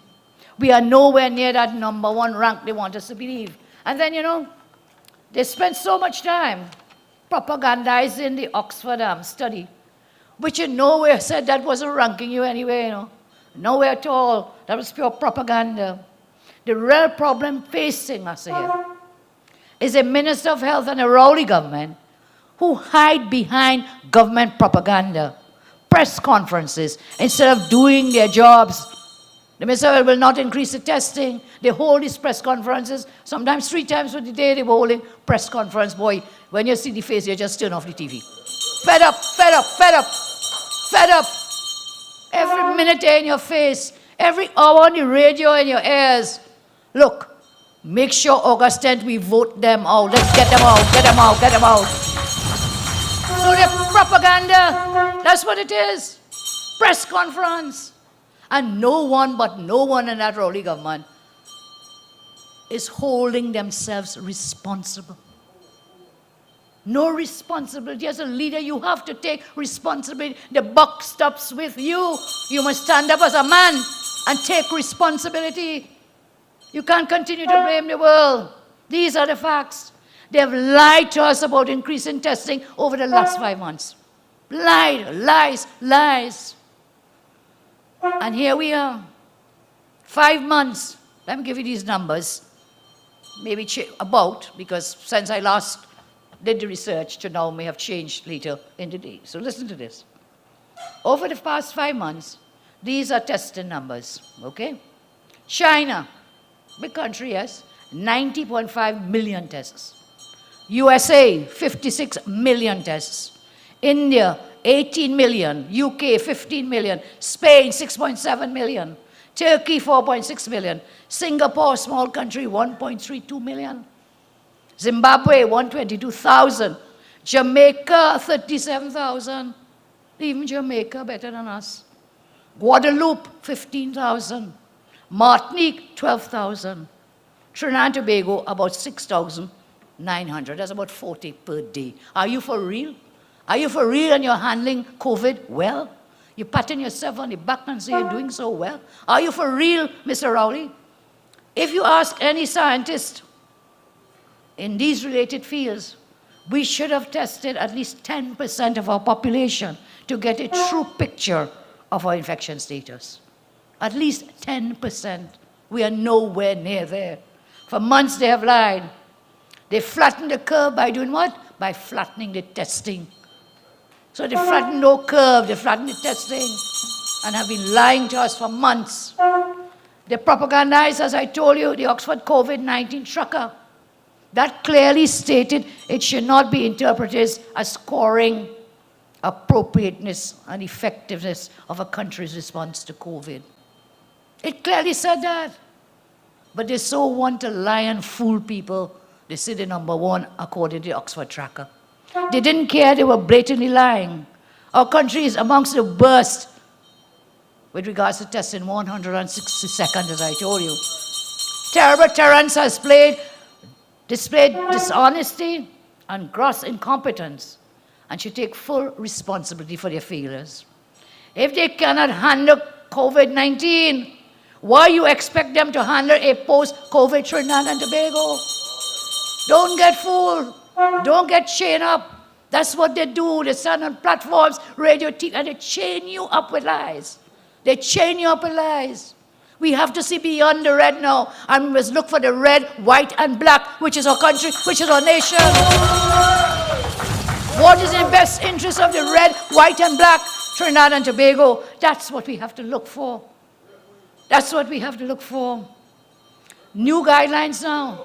Almost every day you're getting public health regulations. They can't even get that right. Every day it keeps changing until you get so confused you don't know which is the present regulation. But I got a little concerned. The new election COVID-19 guidelines for polling day released yesterday. Now, there are several things about it that we are concerned about, but I'll just raise one point here tonight and we'll raise the others elsewhere. This is what it says. People who are exhibiting symptoms of COVID-19 should not be allowed entry. You hear that? People who are exhibiting symptoms of COVID-19 should not be allowed entry into the poll station. How are you going to decide that? Is it going to be the presiding officer who says, hey, you exhibiting symptoms, go, don't vote? If you say Michelle walking, well, you know Michelle's at UNC. Michelle, sorry, you looking like you have this thing. Stay home. Nabila, you can't come in the station. Flora, you can't come. Vanda, none of us. All they have to do is look at you and they know you're UNC. And they say, what?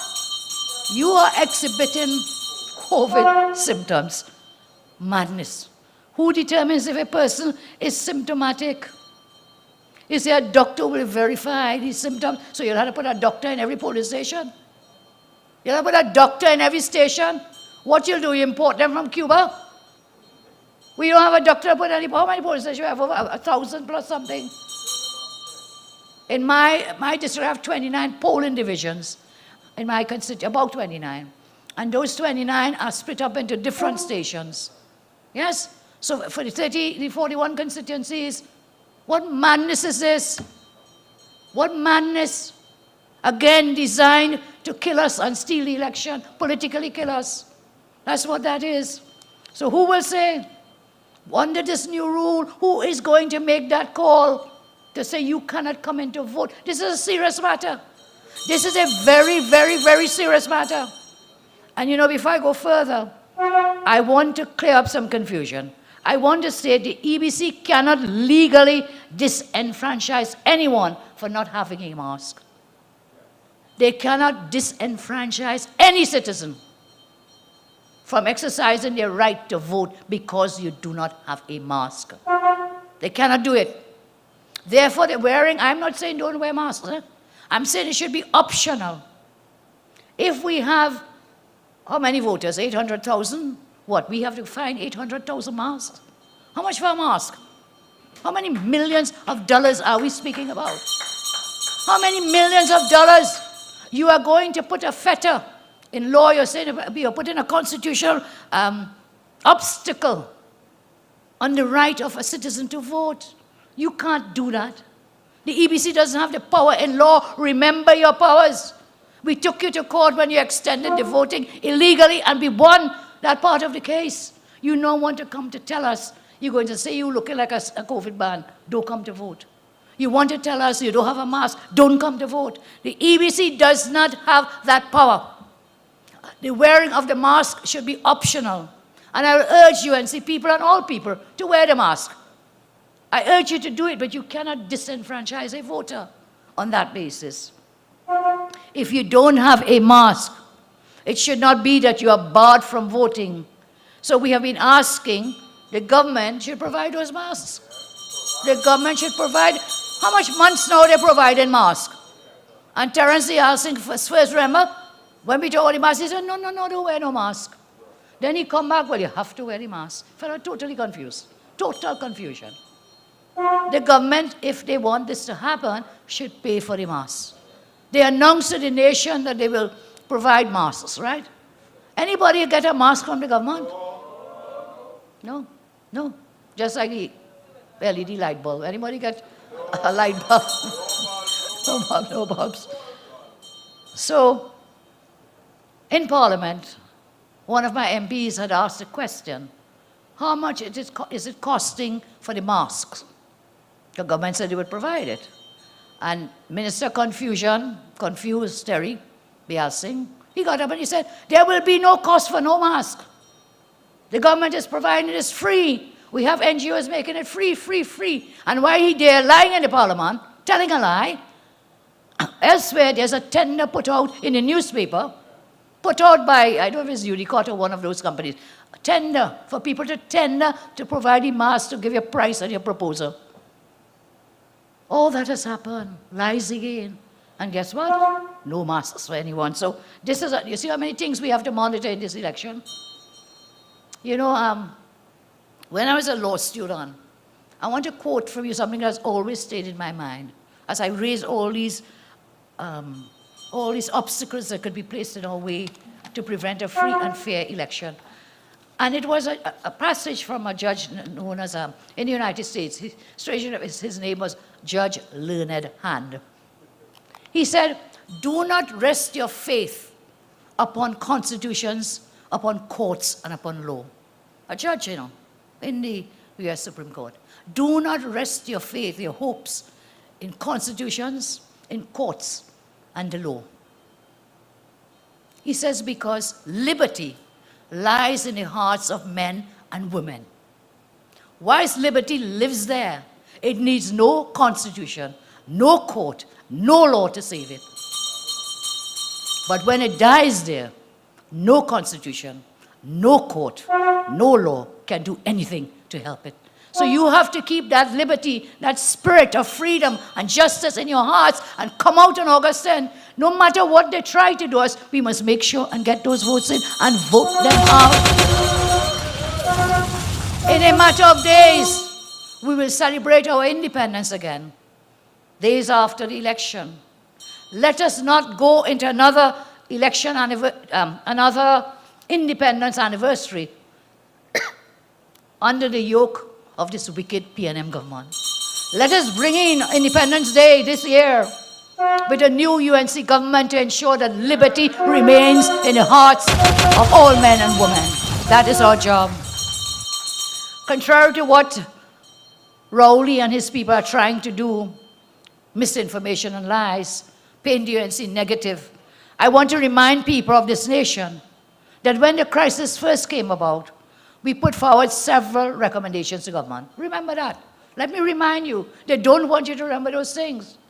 It is even more important to remember how many times we tried in the parliament to get this matter debated as an urgent matter. But the PNM House Speaker said, no, not urgent. Over and over, not urgent, not urgent. On the very day when the World Health Organization, following their rule, the president of our country issued an order, a proclamation that this coronavirus was a very dangerous and deadly infectious disease. The same day, in the parliament, they read out the order. That same day, this PNM speaker tells us, not PNM speaker, she's Rowley's speaker.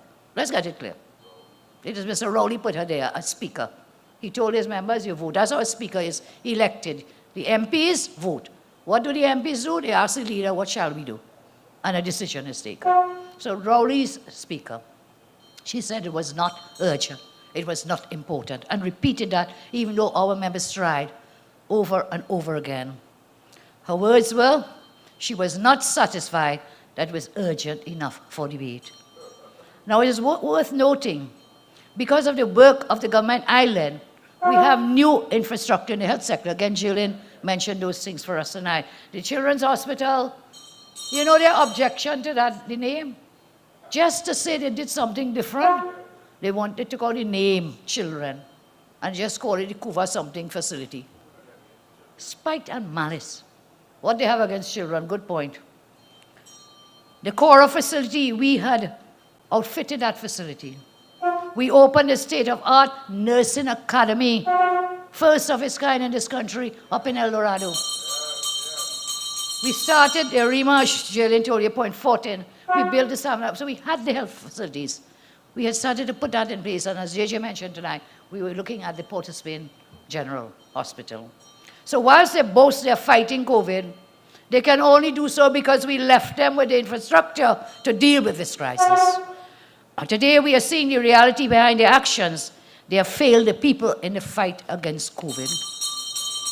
Do not fall for their lies when he says we do not have a plan to deal with COVID-19. meaning us. When the first case broke, it was me as opposition leader requesting that my team and I meet to discuss this issue. That's way back when in January sometime, you know. We asked him. In early March, we met with him. We produced a written plan with 5 pillars to deal with this crisis. Now he wants you to believe we have no plan. I said, they print some nonsense and lies in the newspaper. Don't take it on. This is what really happened. We tried to raise it in the parliament repeatedly. Then in March, we asked, let's meet. Before we went in, my team and I, we put something together, so we didn't just go there to talk, and not walk. We went in with 5 pillars, which we saw the international community facing. As I say, you don't have to invent the wheel. There are people doing things that you can get models from and follow protocol. So, pillar 1, protecting the vulnerable. Protecting the vulnerable. 2, protecting the economy. 3, protecting our citizens' social safety net and standard of living. 4, ensure our medical response follows international best practice. And 5, rebuilding our future as we ease out of the crisis. 5 pillars. 5 pillars. And he said we had nothing. We have no plan to deal with COVID. We had, and we still have. His team continued to score political points. Yet they failed to mention the thousands who have suffered since this emerged, this crisis. They have failed to tell the population how many have lost their jobs. Do you know the last time we got unemployment numbers in this country was in June 2017. They have been hiding the data. They will not give the data of the job losses because, of course, it will show their incompetence. Since June 2017, we have June 2018, June 2019, 3 years, June 2020, 3 years of no unemployment data. You know why? Because over 100,000 under this incompetent government have lost their jobs. They will not tell you how small businesses are suffering. They hide the number of businesses which have closed down. But I'll tell you one thing they cannot hide. They cannot hide the suffering everywhere. Because everywhere I visit while on this campaign, people have been crying out, as I'm sure has been happening with you. They have no jobs. They have no food. Sometimes they say they have no place to sleep because they can't pay the rent, they've lost their homes. And you know, no one from this government seems to care about these people. Michelle spoke of the suffering long in Moruga. I'm sure Nibila will tell you the same. In Toko, I'm sure Jay will tell you the same. In La Hoketa, Vandana and Shagonas, Flora and Arima. Everywhere we go, it's the same. There is such despair and suffering under this Rowley government. And now, I think our plan is, as from the beginning, is to ensure the best medical practices, proper testing is adhered to, while we work with businesses and citizens to protect their way of life. We believe that we can defeat this virus without plunging our nation into a complete economic collapse, or it's already collapsed. And that is why I mentioned before, and I want to do it again tonight, I announced that we will introduce a wage subsidy for businesses. These are small and medium-sized businesses. We will work to enable more incentives to get businesses back on their feet. Why? The businesses create the jobs. And the jobs create the product. And the products create more product and more product that we can sell and earn revenue streams. Many in the business community have indicated to me that the forecast over the next 6 months brings about even more uncertainty under this government. In light of this, a new UNC government will immediately put in place a 6-month wage subsidy program. Hear me? A 6-month wage subsidy program. Many governments all over the world are doing a similar exercise during this crisis. Our aim is to prevent any further job loss, layoffs, and business closures, to prevent that, and to create a foundation to build out our National Transformation Plan 2020-2025. Our plan will create some 50,000 new jobs, and almost immediately we can help to save 50,000 jobs already. We'll have a positive impact on the services sector. Listen to the areas where we'll be seeking to give the wage subsidy. Services sector. Services sector. It primarily for retail products. Entertainment. Oh God, man, the performers, Squeezy Boy, Brian Mohan, the entertainment industry is suffering. We have to help them.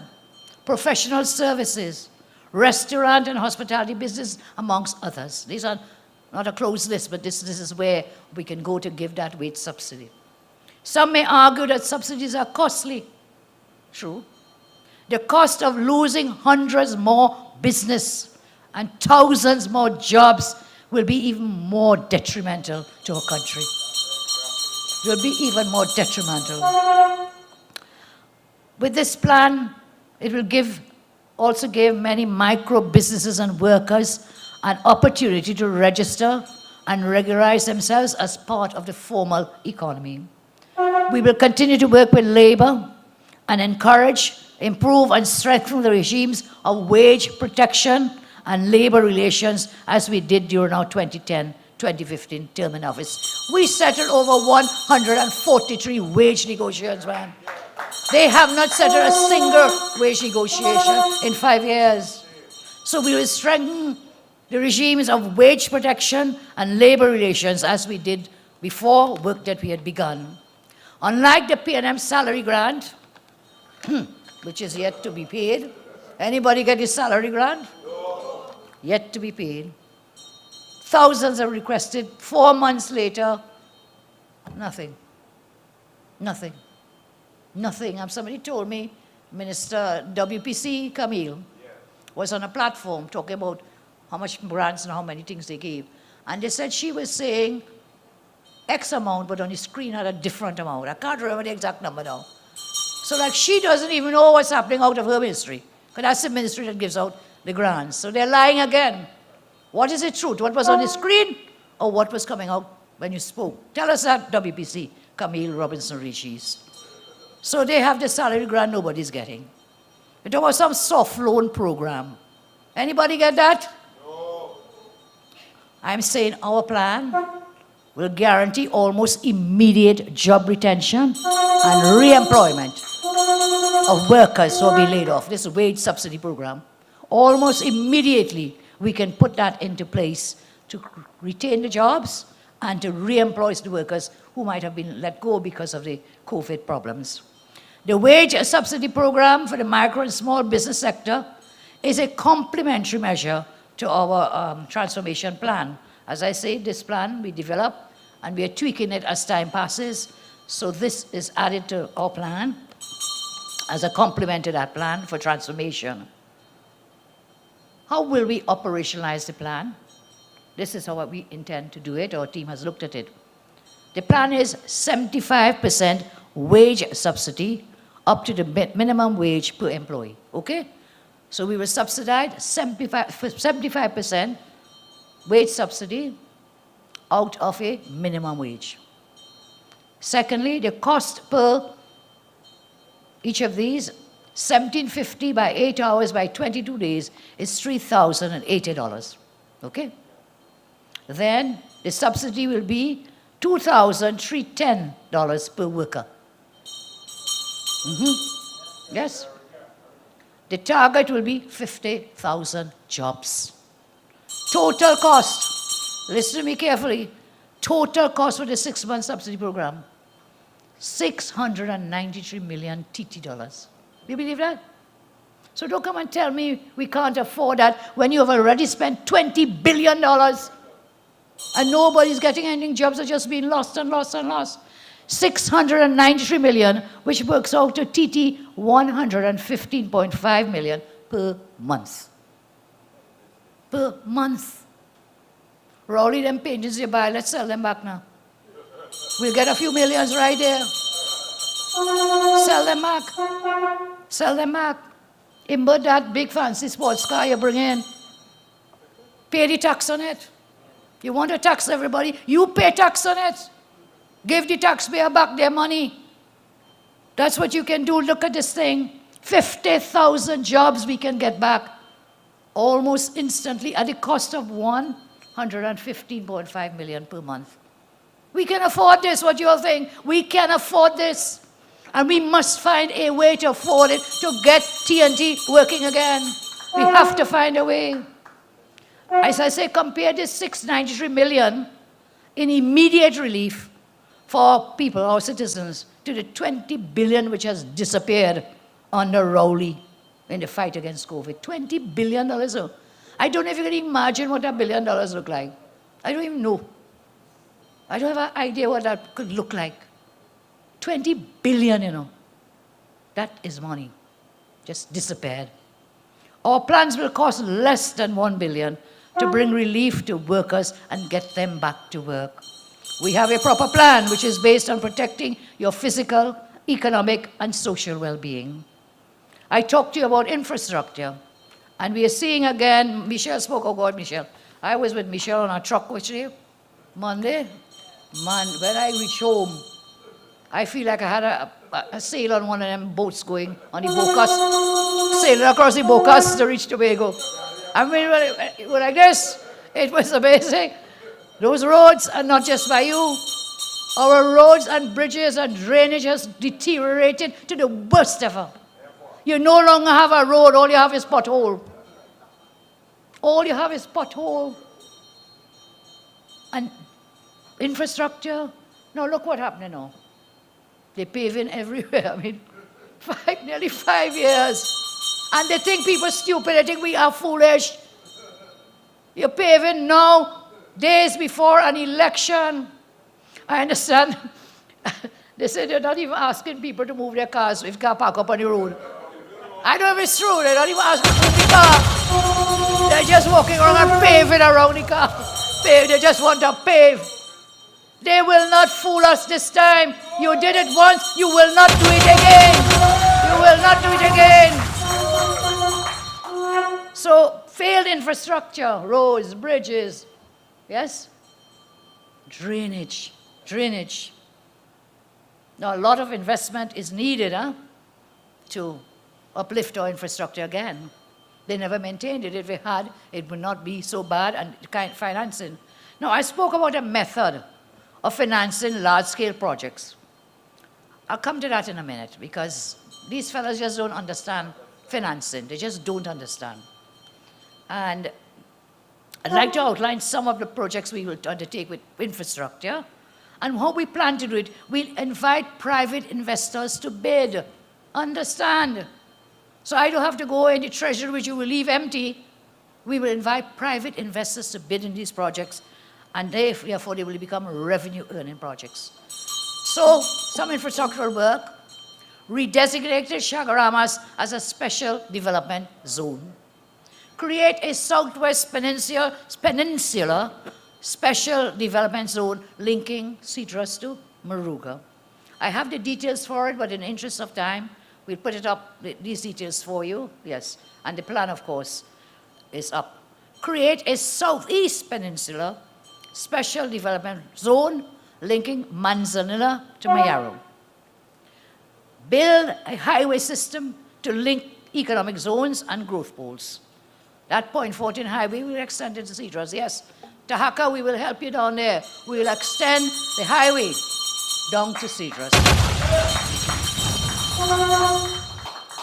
5, establish an aircraft maintenance, repair, and operations hub at Piaco. So these projects are all over, and there will be others, of course, that are more localized. These are the larger projects that we will look at in terms of infrastructure. And so, Mr. Rowley, we will leverage the strengths that we have in order to get TNT working again. So, Mr. Rowley, 11 days to go, tomorrow will be 10 days to go. I call upon you to tell the nation what you will do to transform the economy, what you will do to get people working again. Don't come at your bacchanal. You know, and by the way, I didn't plan this, but let me tell you, all these lies and all these corruption lies, do you all know, in law there's something called recusal. That is, you don't sit down in a meeting if you have something called a conflict of interest. What is a conflict of interest? It is where you know somebody, your friend or your family or yourself, have a way to benefit from the decision that is being taken. Do you know Stuarty Boy? In 5 years, he has recused himself on 57 occasions from the cabinet meeting. 57. You know what that is? That is almost a whole year of cabinet meetings. You know why? Once a week. Cabinet meetings are once per week. This man has recused himself 57 times, more than a year. And what was it about? Conflict of interest related to his family. I have the documents, you know. These documents were sent based on a Freedom of Information application. And so we have the document from the Cabinet of the Republic of Trinidad and Tobago that Minister of Everything Stole, Purpose, Flower and All, Stuart Young, 57 times recused himself because of a conflict of interest from the cabinet making, yes, decisions. Another day I'll tell you about our rental, because we also got the data of how many times he recused himself, because again, related to family. So let's move along. So don't come with corruption, don't come with that. You have been the most corrupt government in the history of Trinidad and Tobago. Most corrupt. So don't come here to point fingers at anybody. You have been there for 5 years almost. And no one lock up you. Every day for 5 years, they're going to lock up you and lock up you and lock up you and lock up you and lock up. And the only one you lock up is Big Mac. The only one you lock up is Big Mac. Following money for 5 years. So don't get fooled, my friends. 10 days from tomorrow, 11 days to go from now.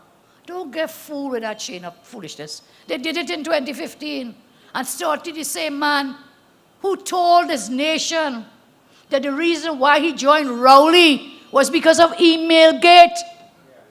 Imagine that. He joined Rowley because of a fraudulent piece of paper, email gate. No shame. None whatsoever. So these are some projects. Mr. Rowley, you have 11 days to go. Come and tell us. Tell us. So let me talk about the financing mechanism I announced last day. And it's in the plan. I didn't make it up. It's in the day since October last year, September, October. They have no plan. The only plan now is the blame and the paving. Paving wrong people's car and whatever. The dog too. If dog in the road, move, because paving you two up on the road. Now I hear Mr. Rowley and his former friend, I don't know if they're still friends, Mr. LeHunt, they seem to agree on one thing. They agree with our proposed National Infrastructure Development Fund. They're both going around and they're saying that the UNC plans to raid the funds of Unit Trust Corporation and the National Insurance Board. You hear lie? More lies, more lies. That is a completely baseless allegation without any merit whatsoever. We made it clear that our plan is to establish a National Infrastructure Fund using, listen to me, read my lips as they say, using the idle cash balances of UTC and NIB. The idle cash balances. You know, as a self-proclaimed senior banker, Mr. Hunt, you don't seem to understand that. You don't seem to understand idle cash balances, what that means. Idle cash balances mean cash which is parked up in the bank accounts and earning no returns. Just park up there, just sitting down there, in the UTC, in the NIB. The idle cash balances in no way, shape, or form the NIB's National Pension Fund or the UTC's mutual funds. You see, that's how they understood it, because that's what they did. That's what they did in their time, pulling out funds from these pension plans and mutual funds. The funds I am speaking of are legally separate and distinct from the respective institution, whether NIB or Unit Trust. And so it seems that Mr. Hunt doesn't understand. Doesn't understand. Maybe that is why the bank that he was in Ghana, it failed. That bank failed, eh? Maybe that's why, because he doesn't understand. And it also explains the disastrous manner in which the Rowley regime has mismanaged every aspect of our economy. Now, Rowley I could understand because we know he don't know nothing about financials. He doesn't know anything about economy. So he's saying, we are planning to raid whatever. He too just does not get it.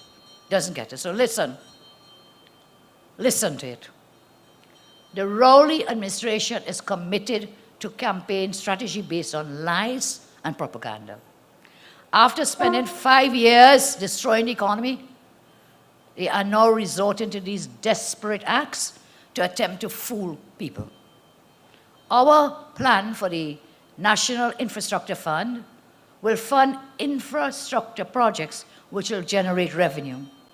They will target institutional investors like life insurance companies, private pension funds, and for others who are looking for long-term, low-risk investments with stable, predictable returns. So don't be distracted by their attempts at twisting the facts.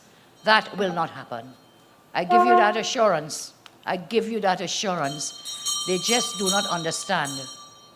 That's because they had no way of getting revenue, creating revenue streams. They had no way. Their only method, it's in their DNA, is tax, borrow, and spend. And then tax, borrow, spend. Have no plan. They don't understand basic economics. They just don't. And I want to make one final point here to the farmers from Moruga Tableland. I was there in Michelle on Monday, and they spoke to me about this. So I want to give them the assurance.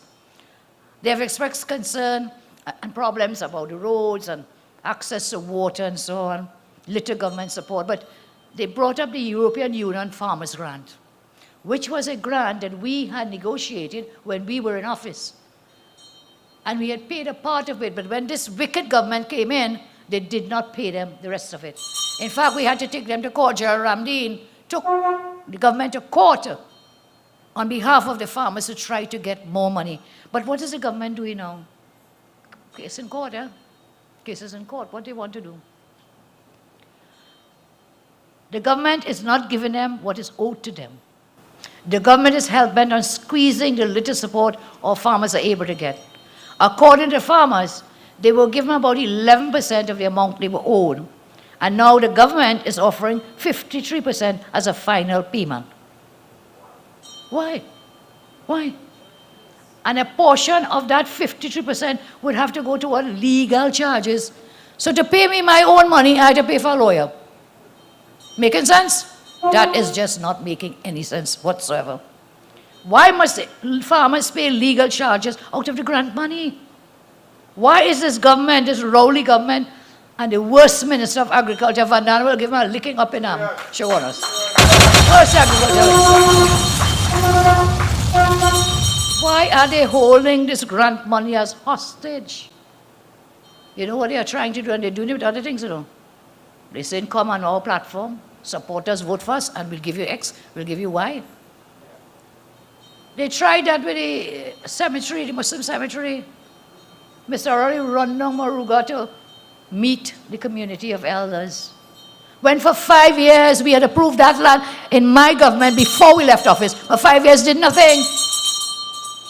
Mere days before election, you're running down Moruga. You know, when I was growing up, as I say, Moruga was famous for something, you know. Anybody go in Moruga, she go on Moruga, you know. The older heads will understand. She go on Moruga, there was a song, I don't remember all the words, go on Moruga. But you notice what's happening with this man? He in Moruga 3 and 4 and 5 times. I mean, what's going on down there, Mr. Rowley? What's going on? I also remember, for the local government election, and let us not forget that, the UNC did great in the local elections. Don't let them depress you that we didn't do. We did well. We won the local government elections. We won. And this friend of the Prime Minister, the former friend, or I don't really get back as friend, Hunt, he had Rowley coming down Superior Corporation once. twice, 3 times. Maybe he came when I didn't know what I know about 3 times in that little short period. Luhan convinced him that he could have won that. Sapara, you're crazy. Kamla is Sapara and Sapara is Kamla. Remember that. Remember that. Anyway, so they lost. And in fact, we won more seats in Sapara. So Rowley, maybe they should advise you to just stay home, because when you reach there, it looked like you may not win the seat. So now he's in Maruga. Michelle, it tells me he is very worried. He's very worried. And from what I saw, Maruga gone yellow, for sure. On Saturday, I'll go up by Nabila, and I'm sure she'll tell me gone yellow too. Vanana, clear yellow. Flora will come up another day, if we can, to where you are. JJ will totally gone yellow. La Hocketa Talpare? Gone yellow, gone. So, I want to say to the farmers, we will fight for you, we will defend you, we will invest in you when we return to office. As you know, agriculture is one of the main pillars of our master plan. So we'll work with you together. We'll make agriculture more attractive and commercially viable, bringing in the policies and the institutions and the resources and land be made available. So farmers down there, we will certainly deal with this issue. Don't bother with them, just vote them out so we can get your business sorted out finally. A new UNC government is therefore committed to the following. We resolve all outstanding issues regarding former colony workers and cane farmers. I had already said we resolve issues relating to petroleum workers. Today I'm dealing with those in the agriculture sector. Cane farmers, like those of you I met on Monday, we will pay in full the second and third tranches of the EU funds legally mandated for that purpose. We may not be able, and I wouldn't lie to you, we may not be able to pay the second and third together, but I give you the assurance we'll pay you the second and thereafter your third tranche. We will lease 25,000 acres of county lands to create agricultural parks to kickstart agricultural activity. We will lease 25,000 acres of the same to registered farmers and private sector investors to create agricultural parks in strategic locations across the country. We will put idle lands to work. And with our initiatives, by 2025, we will create in this sector 10,000 new jobs. So in our 5-year term, I talked about the 50,000, we know how we will get there. It is by sector that we will create these jobs. And in doing that, we'll cut the import food bill, again, foreign exchange, we'll cut that bill. I think it's about 6 million or something we import every year. Billion. Buying thing we could grow. I am boasting about my tomatoes, somebody said it. I am boasting about my peppers. I am boasting about my save. Okra. Something we call baigan, something we call melange, something we call aubergine. All the same. We can grow on our food, we can grow it. We can grow. When I talked about agriculture, Rowley say, what happened with she? We don't have no land for that. We don't have land. Where does man live in? Next thing when I put up my tomato and lettuce and thing on the Facebook, man, instant the man started to grow lettuce too. Instant, just following. And look at this now, he's now promising a new ministry. I thought this was a man who said too many ministries. He's saving money cutting down ministries.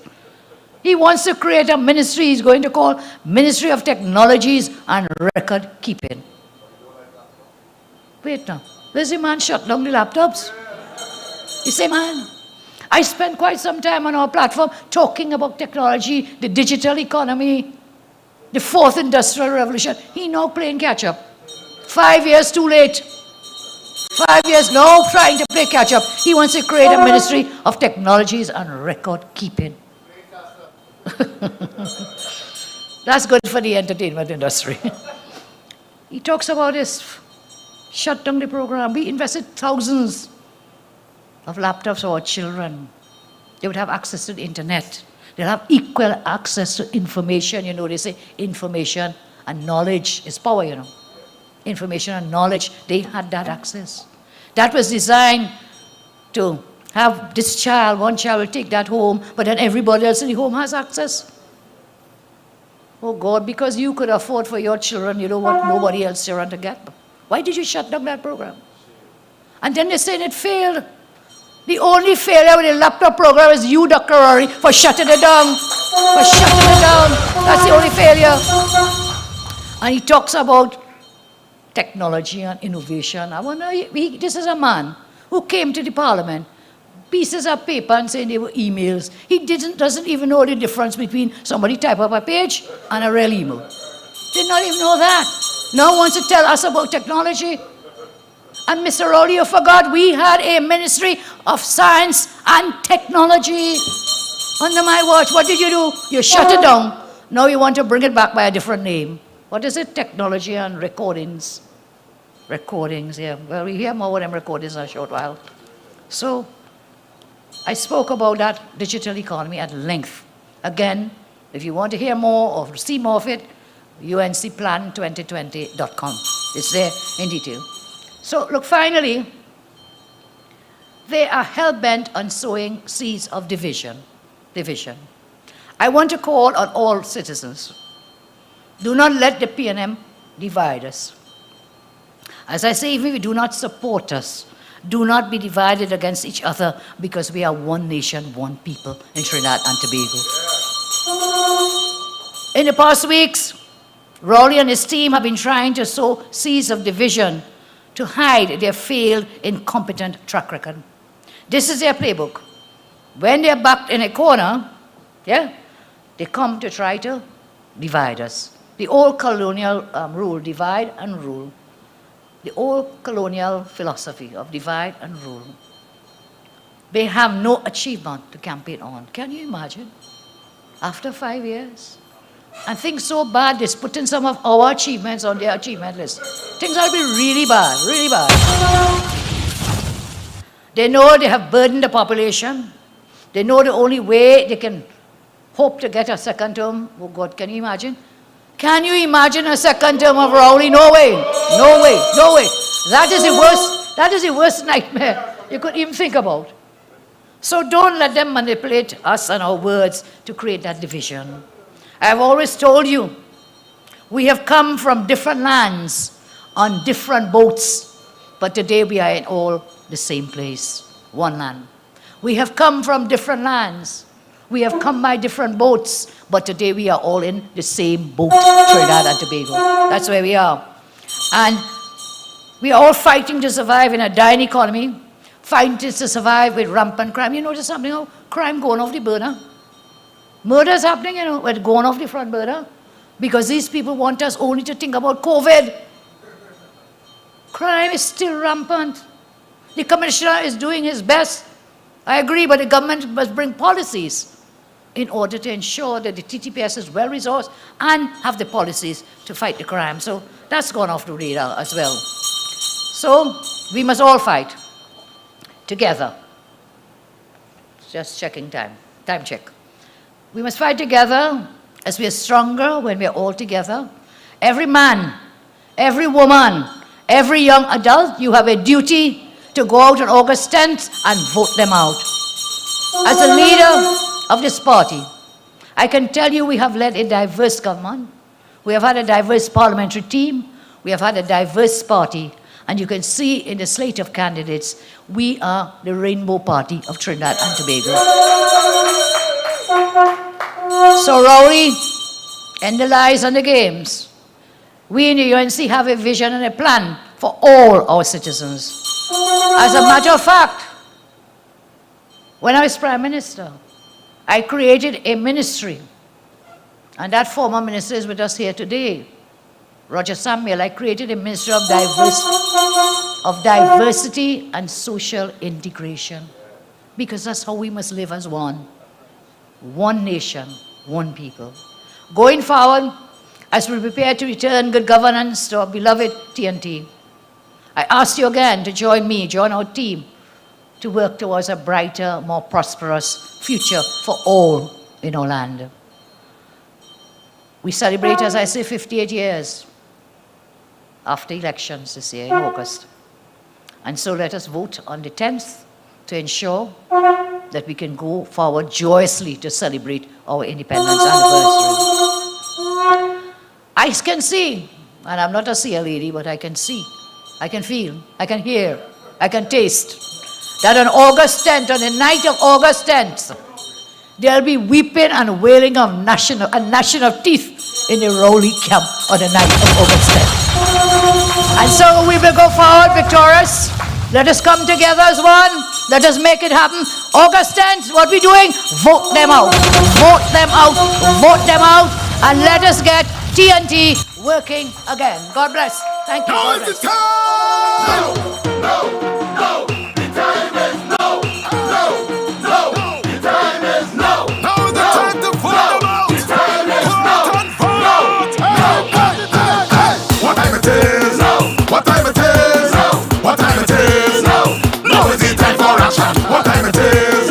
What time it is? What time it is? Now is the time for action. Now is the time to cast your vote. Now is the time to start to work. Now is the time we bring you home. Now is the time for action.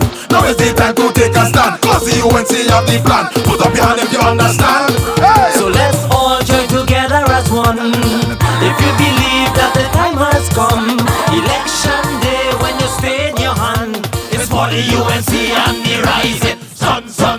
Hey! What time it is? What time it is? What time it is? Now is the time for action. What time it is? What time it is? What time it is? Now is the time for action. Now is the time to build the nation, to seek for the children education. It's time for a leader who have a plan. Now is the time for action. Now is the time to reduce the tax. Now is the time for all crime to stop. This is the time we're not giving up. So let's all join together as one. If you believe that the time has come, election day when you stay in your hand, it's for the UNC and the rising sun. What time it is? What time it is? What time it is? Now is the time for action. What time it is? What time it is? What time it is? Now is the time for action. Now is the time to vote them out. Now is the time to vote them out. Now is the time to vote them out. Now is the time to vote them out. Now is the time to vote them out. Now is the time. So let's all join together as one. If you believe that the time has come, election day when you stay in your hand, it's for the UNC and the rising sun. Hey! What time it is? What time it is? What time it is? Now is the time for action. What time it is? What time it is? What time it is? Now is the time for action. Now is the time to cast your vote. Now is the time to start to work. Now is the time we bring you home. Now is the time for action. Now is the time to take a stand. Cause the UNC have the plan. Put up your hand if you understand. Now is the time to vote them out. Now is the time to vote them out.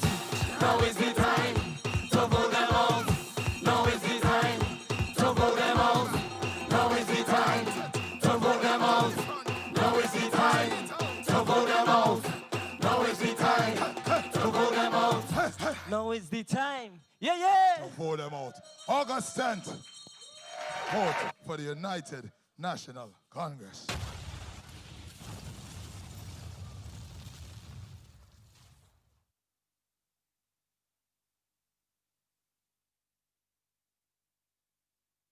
Hip hooray, hip hooray, hip hooray. The Queen is coming back for she throne. The Queen is coming. The Queen is coming back for she throne. The Queen is coming. The Queen is reverting to her throne. When you're talking about royalty, you're talking about Camilla, Sweet Tea and the First Lady, Noble Prime Minister. BNM does lie. They for themselves and for their friend. Now it's time to open your eyes and get rid of them. The Queen is coming.